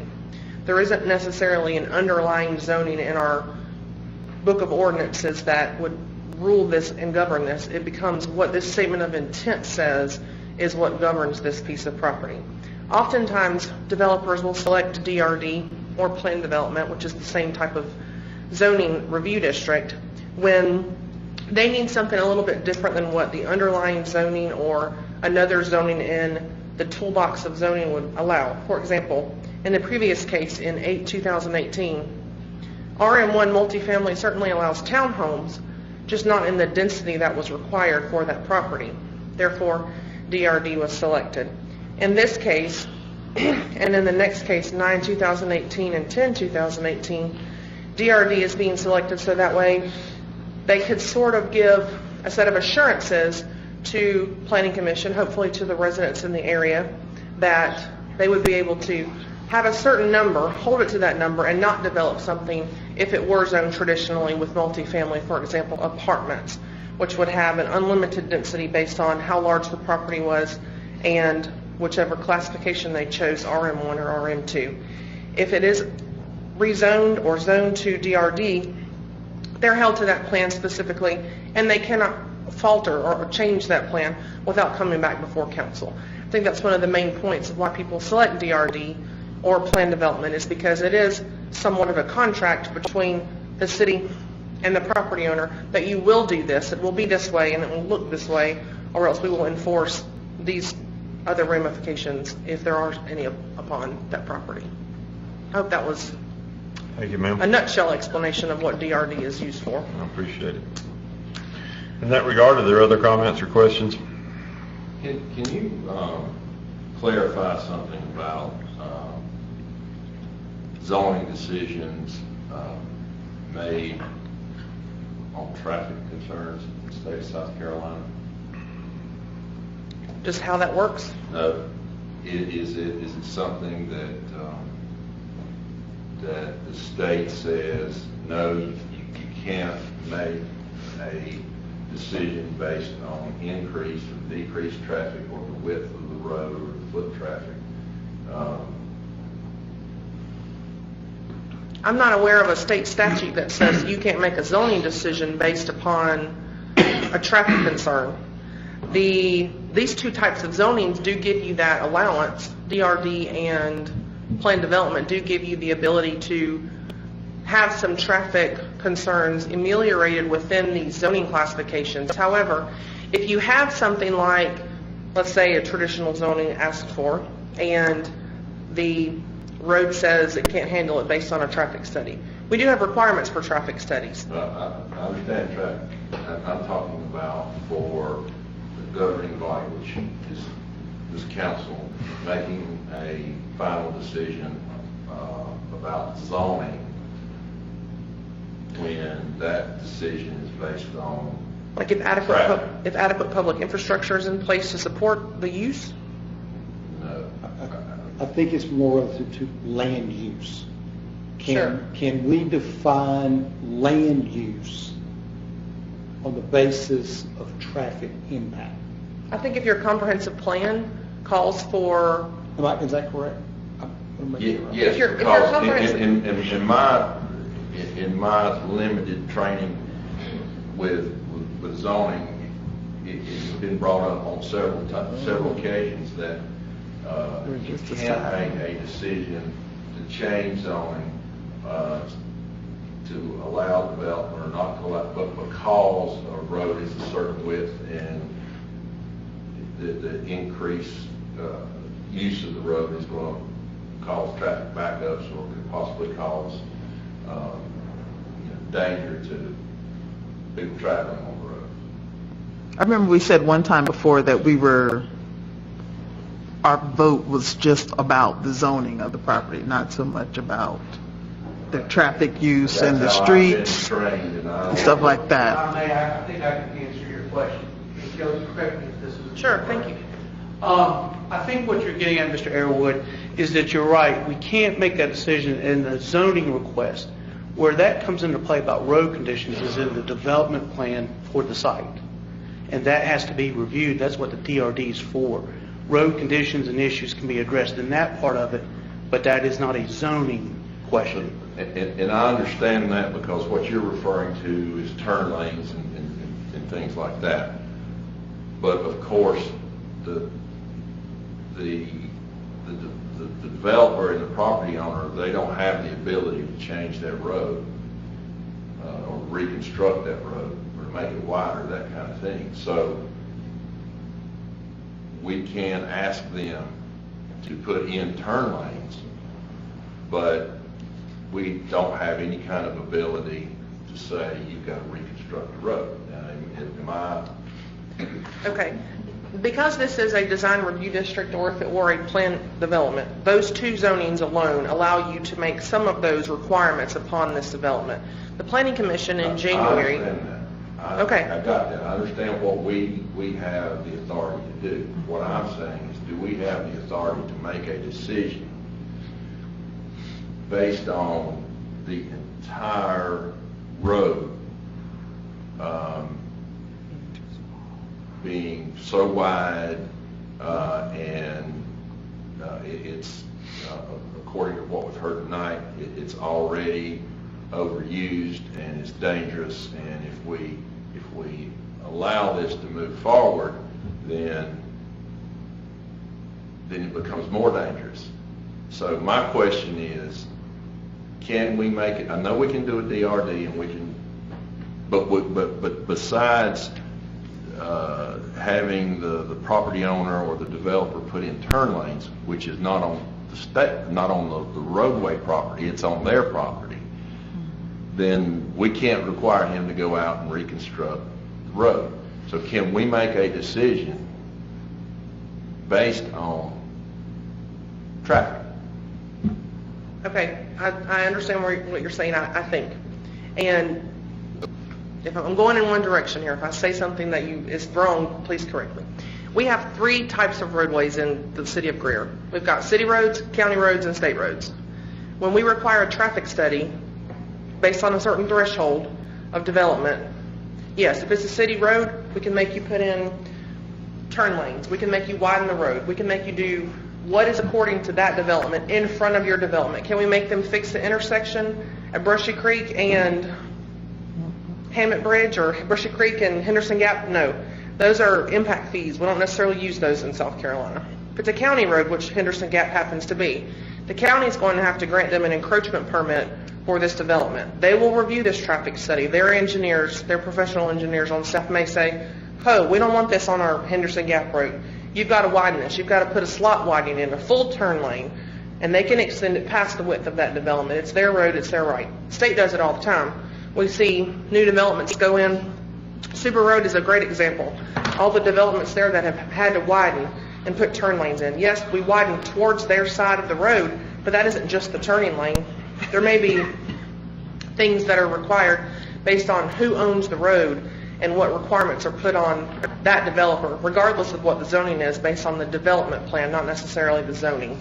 Now, should you make a decision based upon zoning alone of this property? Maybe not. However, that's certainly within your purview to decide. Well, obviously there's another member of council who has the same thought as that I had about, you can't, we can require them to do things to alleviate some issues, but we can't make a decision based on the overall traffic. Mr. Ehrlich, that has always been our understanding. Okay. And I believe she pointed out the fact that this is a county road, so we as a city would not have a whole lot to say about what might be Well, my point done is, to that what road. Mr. Greer's just confirmed was that we can't make a zoning decision based on traffic. Zoning, you're talking about DRD? Yes. Yeah. Okay, my problem with going ahead with this DRD tonight is DRD is multi, and it may find with the traffic study that the DRD is not going to work, that R15 may possibly work because that puts it into lesser number of homes, like 26. That still is going to create quite a bit of traffic on the road, but my concern is that we go ahead with the DRD tonight, and that carries over into the next reading, the first reading, that property goes with it, and it will carry the DRD. So if it's annexed, and so that they go together. So this is my concern, is the problem with adding this other, enlarging the number of units, and if this one goes to DRD and we bring this one into the city, then it's going to be DRD also. So my concern is to wait until after the Planning Commission has their next meeting where the traffic study is there, and I know my representative, Mr. Martin, he has gone through and asked for several different stipulations and all. So they would be presenting the information to him.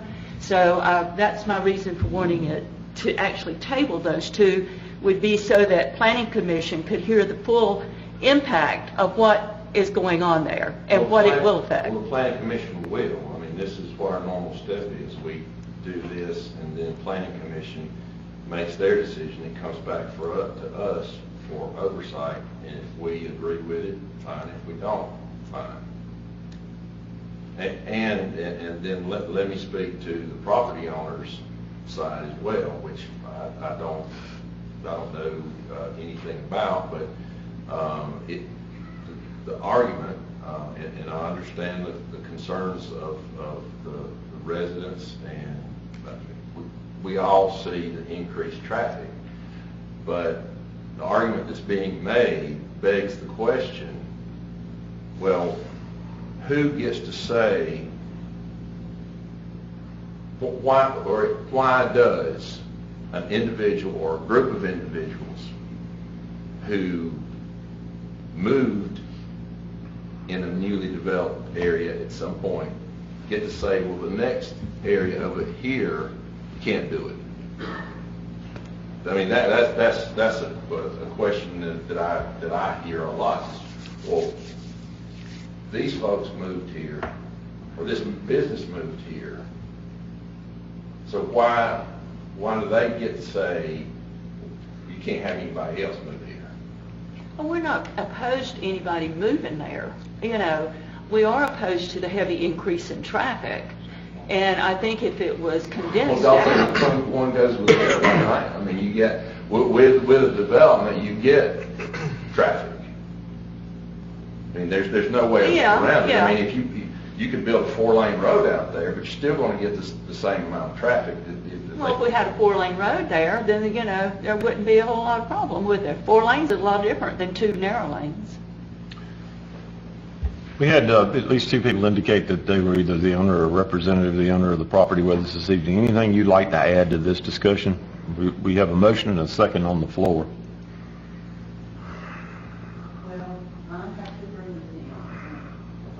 If you want to come to the podium, we'd like to have it as a matter of the record, please.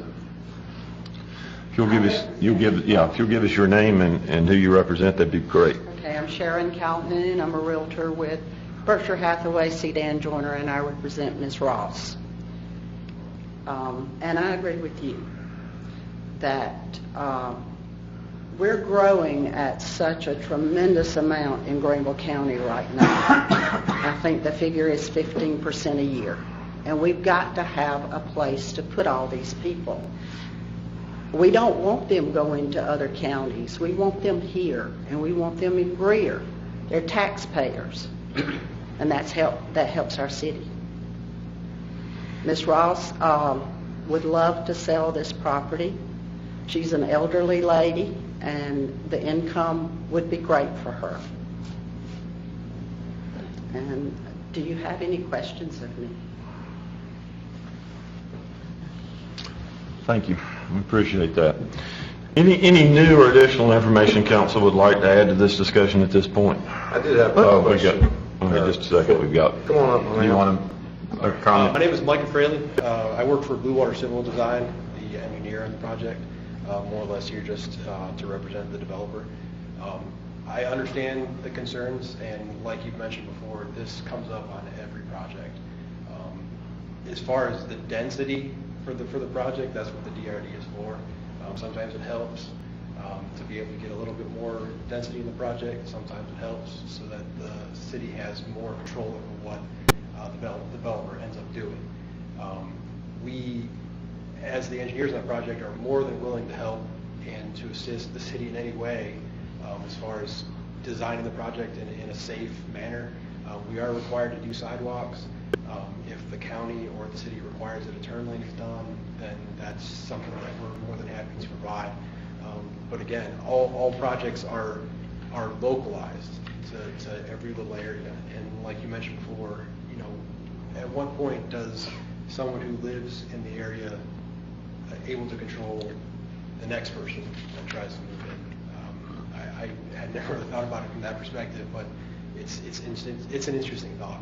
And just as a matter of perspective, I live on Marsman Drive, which is right off of Brushy Creek, and I'm here often, and with Planning Commission, kind of fighting the same battle. You know, I don't want more traffic. I have a 5-year-old daughter. I know that eventually she's going to want to walk to school, and it's something that I take into account also in kind of our engineering design and the safety of those things. So, just a matter of perspective from where I come from and the project itself. So, any questions, I'd be more than happy to answer. As far as floodplain goes, we can't build in it. No one can. When the survey is done, we have certain buffers that we have to provide, not from the floodplain specifically, but from wetlands. When we design the site, engineering-wise for stormwater, right now the water all just goes where it's going right now. What we're going to do is we're going to collect it, and we're going to reduce the amount of flow. It's a requirement from the state, so that what's coming out of the site is less than what it is now, up to often the 100-year storm event. So people do often think that with new development, it's going to create problems downstream from them, where actually what we do is make the problem less. Yeah. Well, my problem with the water was the fact that when you look at that map, it does show the property extends back in there. And that when you look at the plat showing where the townhomes are going to be, they're right back, some of them are right back near that. So that would be a concern, as well as the existing homes at Riverside Chase, because they do kind of jut up right against it. Right. And we have to provide certain buffers just from the property line for the city's requirements, 25 feet minimum. And we can't, there's certain restrictions that are on that on what can be done in those areas. The homeowner can't even go in there and build anything. It's a set buffer from the exterior property lines. Have y'all maybe made a study of perhaps of building the 26 residential homes, keeping it R15? It has been discussed at the time, or at this time, the developer is looking for the DRD option.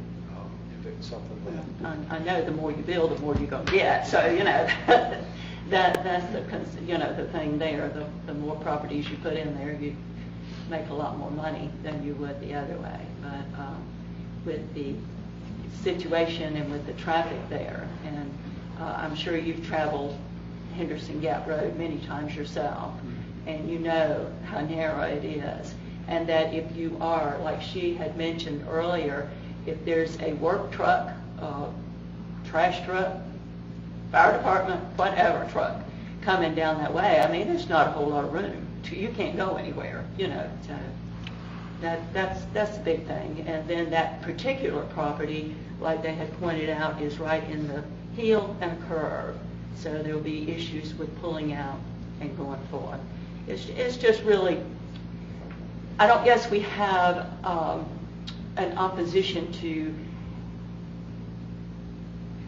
anything being built, but I guess we'd prefer one house be built there. That would be good, and then that would certainly eliminate our traffic concerns.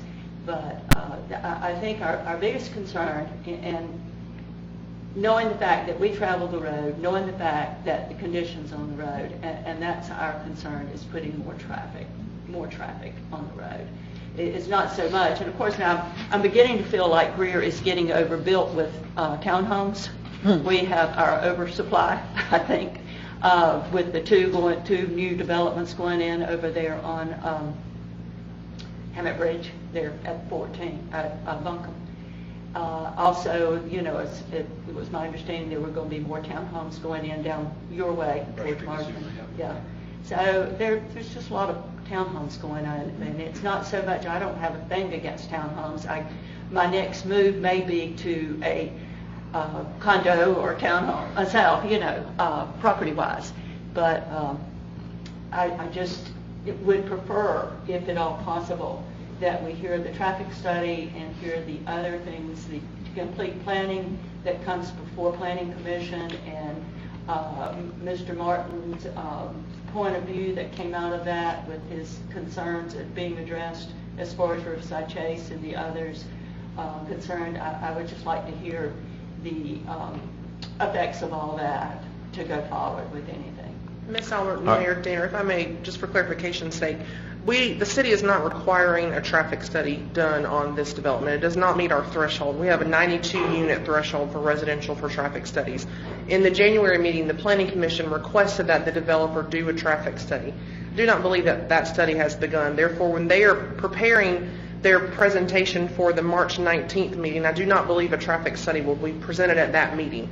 Planning Commission asked in their January meeting, when a final development plan came back, that a traffic study was brought forth with that development plan, and that the recommendations from that traffic study would be implemented as part of that final development plan. That usually comes months after the zoning is completed. However, as this is a design review district, as I was mentioning to Mr. Arrowood, you can put the stipulation as a requirement of council when you do this zoning that a traffic study be done if you choose to do that. Planning Commission may put that on their agenda if it moves forward tonight to them on the March 19th meeting. However, just so we are all on the same page, I do not believe a traffic study has been prepared for this property at this point.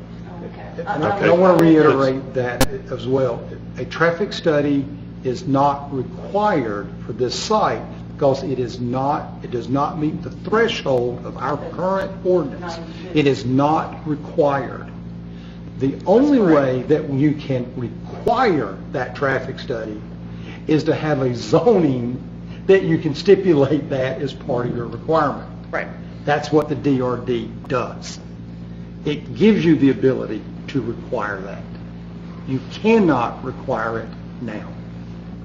And that's why Planning Commission put that on, that it would come back after the zoning was approved at the final development plan phase, because it would be part of the zoning, rezoning and annexation and zoning of the property, not as just a please do it. And they can, if they would like to do it and offer and pay for that, they can do that as something that the developer would be paying for, but it is not a requirement until that zoning was approved if council decided to put that in, or if they met that 92-unit threshold. Yeah, well, maybe I read the minutes incorrectly, because the way I read it, that was had been required or requested that they bring that back to the March 19th meeting. It would be they were requesting it, from my understanding, at the, and Michael, you can maybe help me if you were there, at the meeting where Planning Commission would review their final development plan. Traffic studies usually take a good 3 to 4 months to prepare. Mm-hmm. And well, I know, I'm pretty sure I saw a line laying across the road back, a couple of months or so ago. That's correct. SCDOT, at the request of a member of SCDOT who actually lives in the area, requested that the county do a traffic count in that location. So that's a county traffic counter. That was requested by a staff member of DOT requested that Greenville County complete a traffic count, and that is what that was for. Oh, okay. Did we ever hear from that? Can we? That data has not been Okay. compiled Because I know yet. a lot of the residents over in the Rich Glen area and the Henderson Gap residents and all, when I looked at the people that were at the meeting, voiced their concerns about the traffic as well. Yeah. All right, council, we've got first reading of ordinance number 9-2018. We've got a motion and a second in regards to this. We have established a number of points that we wanted to raise this evening. We are voting in regards to the zoning on this piece of property this evening. Any new conversation in regards to this issue before us this evening? There's not a time that I can make a motion to table them both You've already- until after? We have a motion and a second. Okay, all right. I thought maybe it was just one. I'm sorry, excuse me. There is a motion and a second on the floor. We will address this issue unless there is something new to be added to the conversation at this point. I just want to make clarity. We're in R15 now, so they don't have to get the traffic study. If we change them to the DRD, that can be added as a requirement, correct? Yes, ma'am. Okay. And I have one question too. On the on the proposed density at 65 units on these three parcels, who determines that? Is that something that the developer requests, and then through the process with the planning commission, are they basically looking to make sure it's consistent with that area, pulling aerials to say this is here, this is there, this is a good fit for this area based on just zoning, not traffic? That's a great question. When we look at approval of a density in a DRD as staff, we look at the comprehensive plan first and foremost and what that plan says. It says residential land use 3 for this area. Now, while these parcels that are not in the city don't have a designation, they're directly adjacent to residential land use 3. We look at the density that's been developed in the area. For example, Riverside Chase is developed at an R7.5 cluster density. That's a higher density development than, say, some of the others in the area. Brushy Meadows, for example, is lower density than Riverside Chase and Rich Glen. We do look at that when we make the analysis of whether or not we will recommend in favor of the change or not. Staff did recommend in favor of the change from R15 to DRD in the January meeting. Based on traffic alone, we looked at analysis of what 22 single-family homes would have been able to produce on that first 7 acres versus the proposal at the time was much less than 66 because they've added these 2 parcels, which has allowed them to open up the front. At first, the initial proposal only had a drive coming in and clustered units at the back. Now that they've added those 2 parcels, they have a great deal more road frontage, which allowed them to develop on both sides of their road, which added more units. The traffic concerns at the point in January were similar. They were not that significant. Single-family homes produce more trips per day than townhomes. Just there's more residents in a single-family home typically, and analysis by traffic engineers tells us that they produce 10 trips per day, whereas townhomes produce 6 trips per day. When you compared those 2 development schemes, existing and proposed, they were very similar. The townhomes were a little bit higher, but it wasn't enough to make a significant difference, less than 100 trips per day difference. This new proposal is significantly different, as Ms. Albert pointed out, 260 versus 396 trips. So that's 136 trips more on the townhome side. It's a little bit more than what was in the original proposal. However, we do consider all of those things when we make a recommendation. Council, we've got the first reading of ordinance number 9-2018. Any new additional information in this regard? Hearing none. Ms. Duncan. Mr. Aaronwood. Yes. Ms. Booker. Yes. Mr. Dumas. Yes. Mr. Bettis. Yes. Ms. Albert. No. Mayor Danner. Yes. Council, we have the first reading of ordinance number 10-2018, an ordinance to provide for the annexation of properties owned by Jennifer and Edgar Baxter located on Henderson Gap Road by 100% petition, and to establish a zoning classification of DRD for said property. Ms. McCormick? This is the 2 parcels to the north of the rezoning request that we previously heard. This completes the DRD zoning. This allowed, as I just stated, for them to open up the road frontage area and add more townhomes in the request, which is the reason why it was withdrawn from January and is back before you this evening. I'll be glad to go over any of those details again, but that's all I have at this time. Mr. Mayor.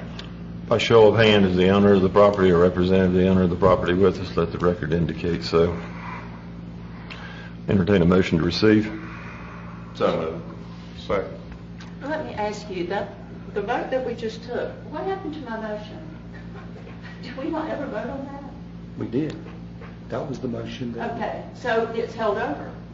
That wasn't your motion.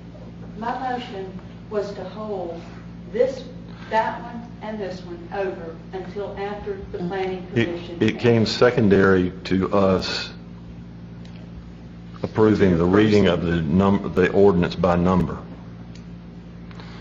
If it had failed or it didn't move forward, then you could have offered at that point to table it. I'm sorry, but I thought I did ask to table it. Did I not? I mean, I did. Not prior to the reading. I would like to make a motion. Prior to what reading? Who made the motion? Ms. Albert. You made the motion for the existing ordinance. You didn't say, I'd like to make an alternative motion or something of that nature. Okay, I just said I would like to make a motion. And he said, you had that. So that was... You didn't I ask clarify until after. that, and normally we are clarified. If we're not clear, we're normally clarified. So I just feel like I got stabbed in the back on this. You asked to table it after the motion was made. Okay, well, I voted no.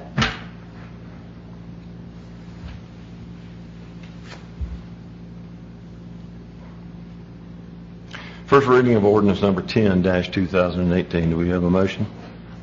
We do, and a second. Floor is open for discussion. Ms. McCormick? Any additional information in regards to this? I'll be glad to represent all of the same information if necessary. Otherwise, this is part of the same DRD development plan. Again, 65 maximum units. That's roughly 7 units per acre. And the home square footage is 1,200 to 2,000 square feet. And again, I would bring up all my stipulations that I just did before about the narrow road, the congested traffic, the unsafety, the double lines running all the way down the road. There is a great concern here concerning this, and I can't understand why no one is willing to listen to the residents that have come here presenting their protest on this and the claims about the traffic and the request to hold it over until we hear from the other. Now, I know you said there's a DRD, you can make a request for a traffic study, but to me, once it's gone into DRD, you are entirely too late on these two. Others? I definitely want to make sure that it's known that we hear the request of the citizens. Our votes tonight is definitely on zoning, and our vote is on annexation. It's not on the ability to run the traffic streets or anything of that nature. All of our concerns, I drive the same road, kids going to the same schools, so same schools there. I'm right around the corner from the same thing, but we're voting on if there's zoning. And from our conversation, R15, they can do whatever they want to do in it right now. So if they, yes. So if we go to DRD, that would give us the option to require those stipulations. R15 is for the particular plot of property that's already in the city. And that's where they could put their some houses. R15, they could put single-family homes. Mm-hmm. Well, they have purchased the additional property next door. Right. They've extended it, and therefore classifying it to the DRD makes it into, most likely, the development with the multifamily townhomes of 66. Mm-hmm. And I just feel like that is an overload of homes in that. Now, I know we had the same particular problem over on Ansel School Road. Now, I don't know if they can cut down some of the development or what, but... Well, having it as DRD, you still have leverage. Well, DRD... There's nothing cut in stone yet. I think it gives us more control than the R15. You think what? It gives us more control, the DRD Well, does. I don't know, DRD, it has more capability of putting more homes in a certain spot than R15, correct? it's not as limited on the number of units or homes. It may. If you have the zoning of, that's obviously correct in this case. This is why they're asking for rezoning. Right. Otherwise, they would just simply bring up subdivision plan and let us approve it as single family. They want a different style, townhomes, and they want more units, which is why they've requested the DRD rather than multifamily. They were in here for a multifamily request of RM1 or RM2.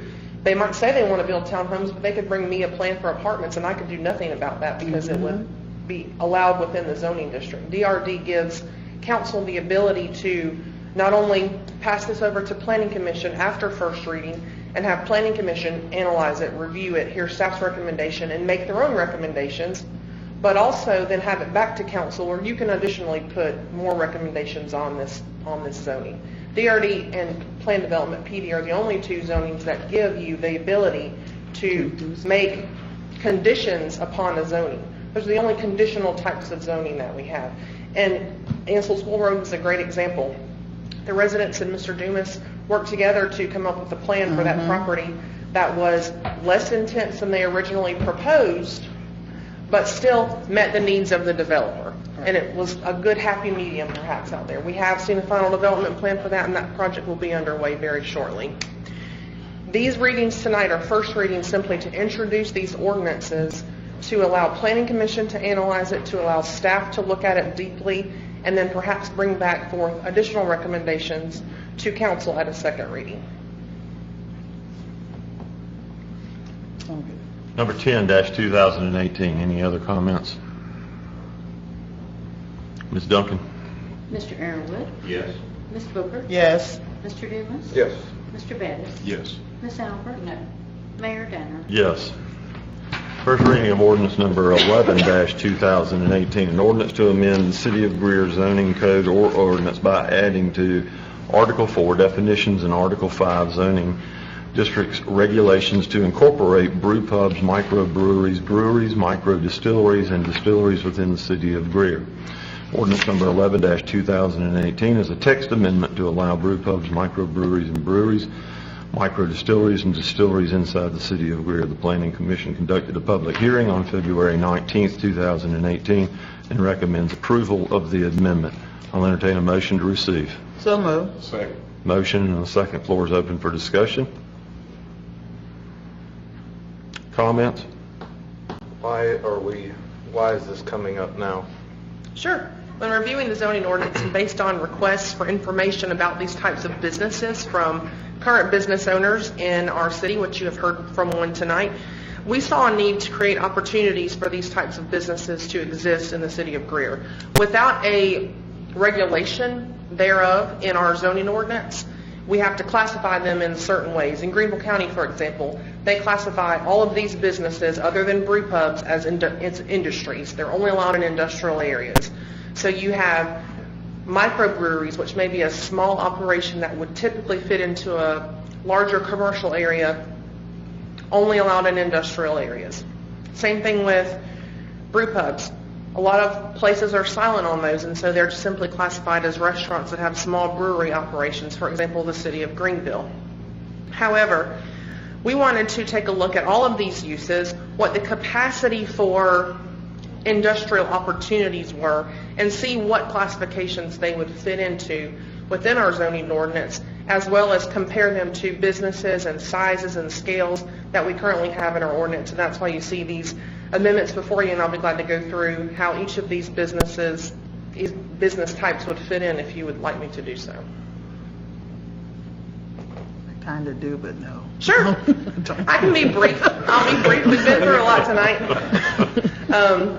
Brew pub would be something similar to a restaurant, akin to what you have in several businesses right now in downtown Greer that do have the potential to brew their own beer. What Mr. Bose and his family and staff does over at the Southern Growl would be considered currently a brew pub. It's a small operation. They're not doing lots of large-scale production. They serve food. It's more of a traditional restaurant atmosphere for a brew pub. And those would be permitted by special exception in the C1 district and allowed in C2, C3, S1, and I1 by right. Microbrewery. They could also serve food in a microbrewery. However, it would be a little bit larger of a production where they would be having some more significant shipping than a brew pub. They may be having guest taps, maybe some events at this type of facility. If you're familiar with 13 Stripes and the Taylor's Mill, that would be the scale and size of a microbrewery.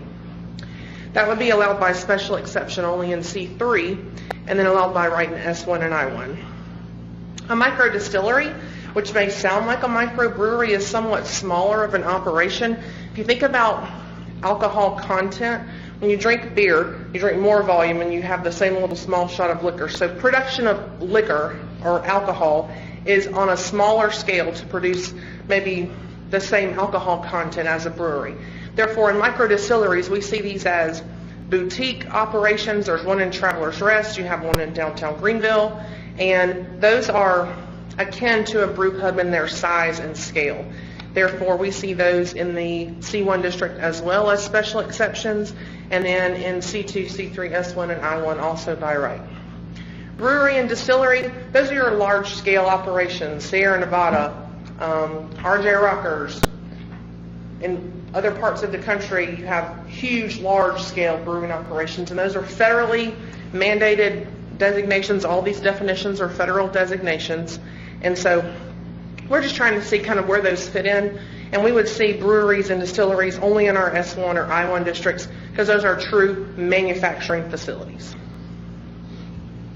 I think it's important to note here that, you know, one of the reasons that this is a topic of discussion this evening is partly because it's relevant to a lot of what's going on in Greer, but I think it comes from a conceptual idea as well too, and this sort of harkens back to the whole idea that we're having a discussion about another industry that at one point in time it was the opinion of this council that they needed to be pigeonholed into a certain part of the city. And I think one of the things that you would find about most of the entities, if not all of these entities that we are describing here tonight, and it's an interesting point that our speaker made, was that most, if not all of these entities here cater to families as much as anything else. And as unusual as that may sound, I think that you would find that if you visited Mr. Bose or some of the others in the Greenville area or Spartanburg area, that you do find an atmosphere that is conducive to families in a lot of different ways, and it's not unusual. It's not odd. It's accepted in a lot of towns and cities around here. It is very commonplace in most of Europe, and what we're finding is there certainly is a demand for these to be closer to residential areas so that citizens can walk to them, can take advantage of them, and in some cases even the activities that go on either is specifically designed around an event, or in some cases where they've got enough land or room to have outdoor areas where games can be conducted. Or, as we heard not too long ago from a gentleman that wanted to have opportunities for his dog to join him as he went to have an alcoholic beverage. So I would offer my support to the amendments that we want to make in regards to the ordinance. Others? Just one question about you talked about the industrial piece as the operation grows. Was that by chance directed towards a safety concern? I mean, are those tanks, are they under a lot of pressure, or is there an issue on that front, or is there? I can't really. I'm sure he could probably speak to that. I can't really answer that. What we looked at when we were talking about the sticking microbreweries, what to do with breweries and distilleries, was the shipping capacity of those operations. Certainly, safety, I'm sure, is very well handled, regulated. This is a highly regulated industry, not only for consumption of alcohol, but also for safety of what the product is that they're producing. And we looked at it simply from a capacity and shipping and how many cases and how many trucks per day and that type of thing would be coming in. Also trying to align our ordinance with state and federal guidelines. But if you have questions about the safety, I'm sure Mr. Bose can comment on that. I mean, I'm glad to hear that it is regulated, and that's a good thing in this scenario. It sounds like, based on your description, it's just going to give them the capacity to expand their already thriving business and give them the opportunity to serve more customers and provide more products and services. So Certainly. And as the mayor said, the community aspect, you have breweries in Greenville, Taylor, Spartanburg that do hold many community events. They have a lot of charity functions, and you do see families there a lot of times. Others? Ms. Duncan? Mr. Airwood? Yes. Ms. Booker? Yes. Mr. Dumas? yes. Mr. Bettis? Yes. Ms. Albert? Yes. Mayor Danner? Yes. Next item before us this evening is the first and final reading of Resolution 7-2018. This is a resolution supporting Sunshine Week and open government. You have before you this evening Resolution 7-2018, whereas every citizen in our participatory democracy has an inherent right to access to government meetings and public records.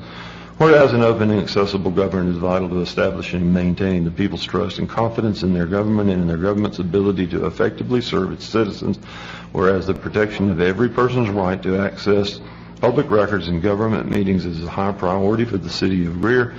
Whereas the City of Greer is committed to openness and transparency in all aspects of its operation. Now therefore be it resolved by the Mayor and members of the City Council, the City of Greer, assembled here, commits to, during this Sunshine Week and throughout the year, to continue to work to enhance the public's access to government records and information, to increase information provided electronically and online, and to ensure all meetings of public bodies under the City of Greer's jurisdictions are fully noticed and opened to the public, done and ratified this the 13th day of March 2018.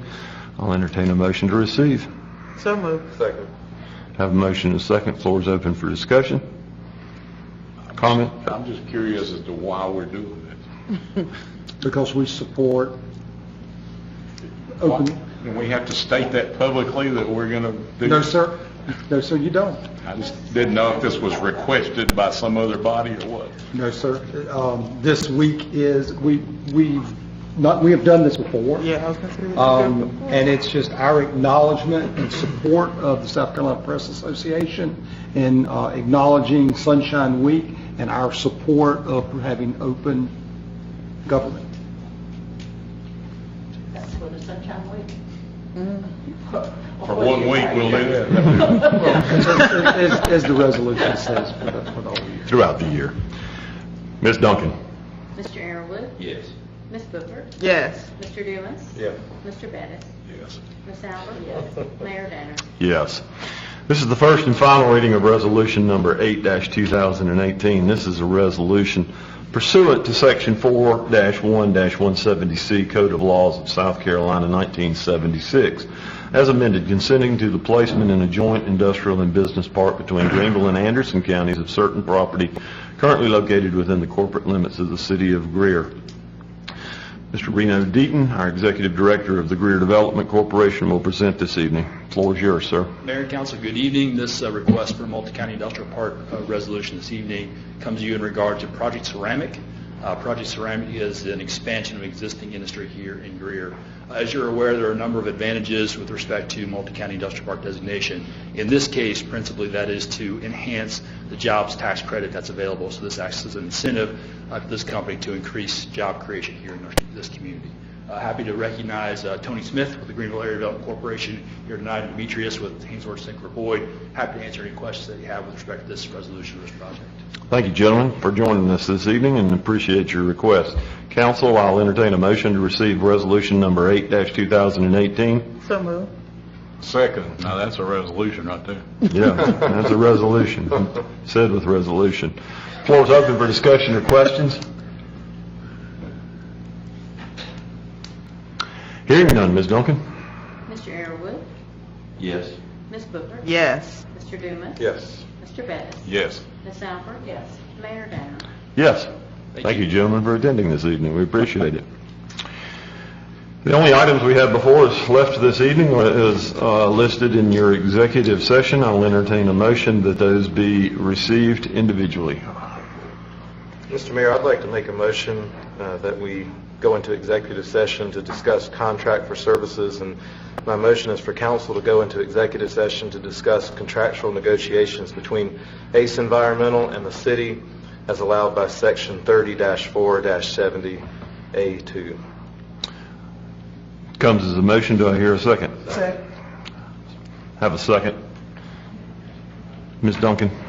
Mr. Arrowood? Yes. Ms. Booker? Yes. Mr. Dumas? Yes. Mr. Bettis? Yes. Ms. Albert? Yes. Mayor Danner? Yes. Other items for executive session? Mr. Mayor, I'd like to make a second motion.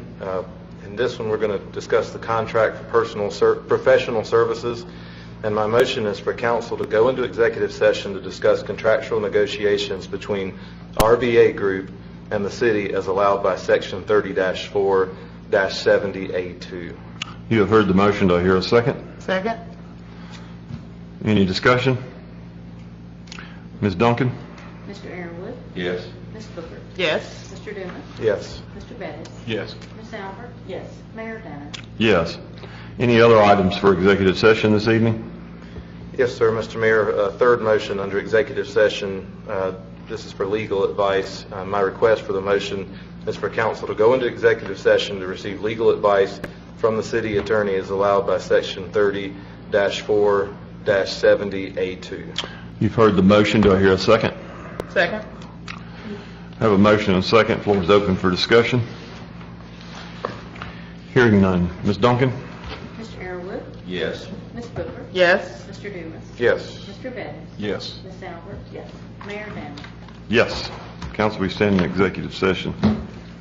Council, in executive session, we considered three matters. We're going to take action on two of those. Regarding contracts for services, there was a request for motion of council to go into executive session to discuss contractual negotiations between ACE Environmental and the city. Do I hear a motion in regards to that discussion? We're going to come out. Yeah, we're going to come out. Excuse me. We're coming out. Do I need to retract my motion? Yeah. Yeah, get those motions right. Make a motion to get out of executive session. Yeah. I've got to back up. I'll amend my motion. Okay. Council, in executive session, we have considered three matters. We're going to take action on two of those matters. Do I hear a motion that we come out of executive session? Second. Have a motion and a second now. Ms. Duncan? Mr. Arrowood? Yes. Ms. Booker? Yes. Mr. Dumas? Yes. Mr. Bettis? Yes. Ms. Albert? Yeah. Yes. Mayor Danner? Yes. All right, we'll take these items individually. Council, there was a request for us to go into executive session to consider a contract for services with ACE Environmental. Do I hear a motion in regards to that item? So moved. Or you Let's mean make state the motion, something yes. specific? Yeah, let's state the motion, please. Okay, Mr. Mayor, I'd like to make a motion authorizing the city administrator to enter into a contractual agreement with ACE Environmental. Have a motion. Do I hear a second? Second. We have a motion and a second. Any discussion? Ms. Duncan? Mr. Arrowood? Yes. Ms. Booker? Yes. Mr. Dumas? Yes. Mr. Bettis? Yes. Ms. Albert? Yes. Mayor Danner? Yes. In regards to professional services, we had a request to go into executive session to discuss contractual negotiations between the RBA Group and the city. I'll entertain a motion in regards to that request. Mr. Mayor, I would like to make a motion authorizing the city administrator to execute an agreement with the RBA Group, and they're going to be handling the parking deck design for the city. Have a motion. To hear a second? Second. Any discussion?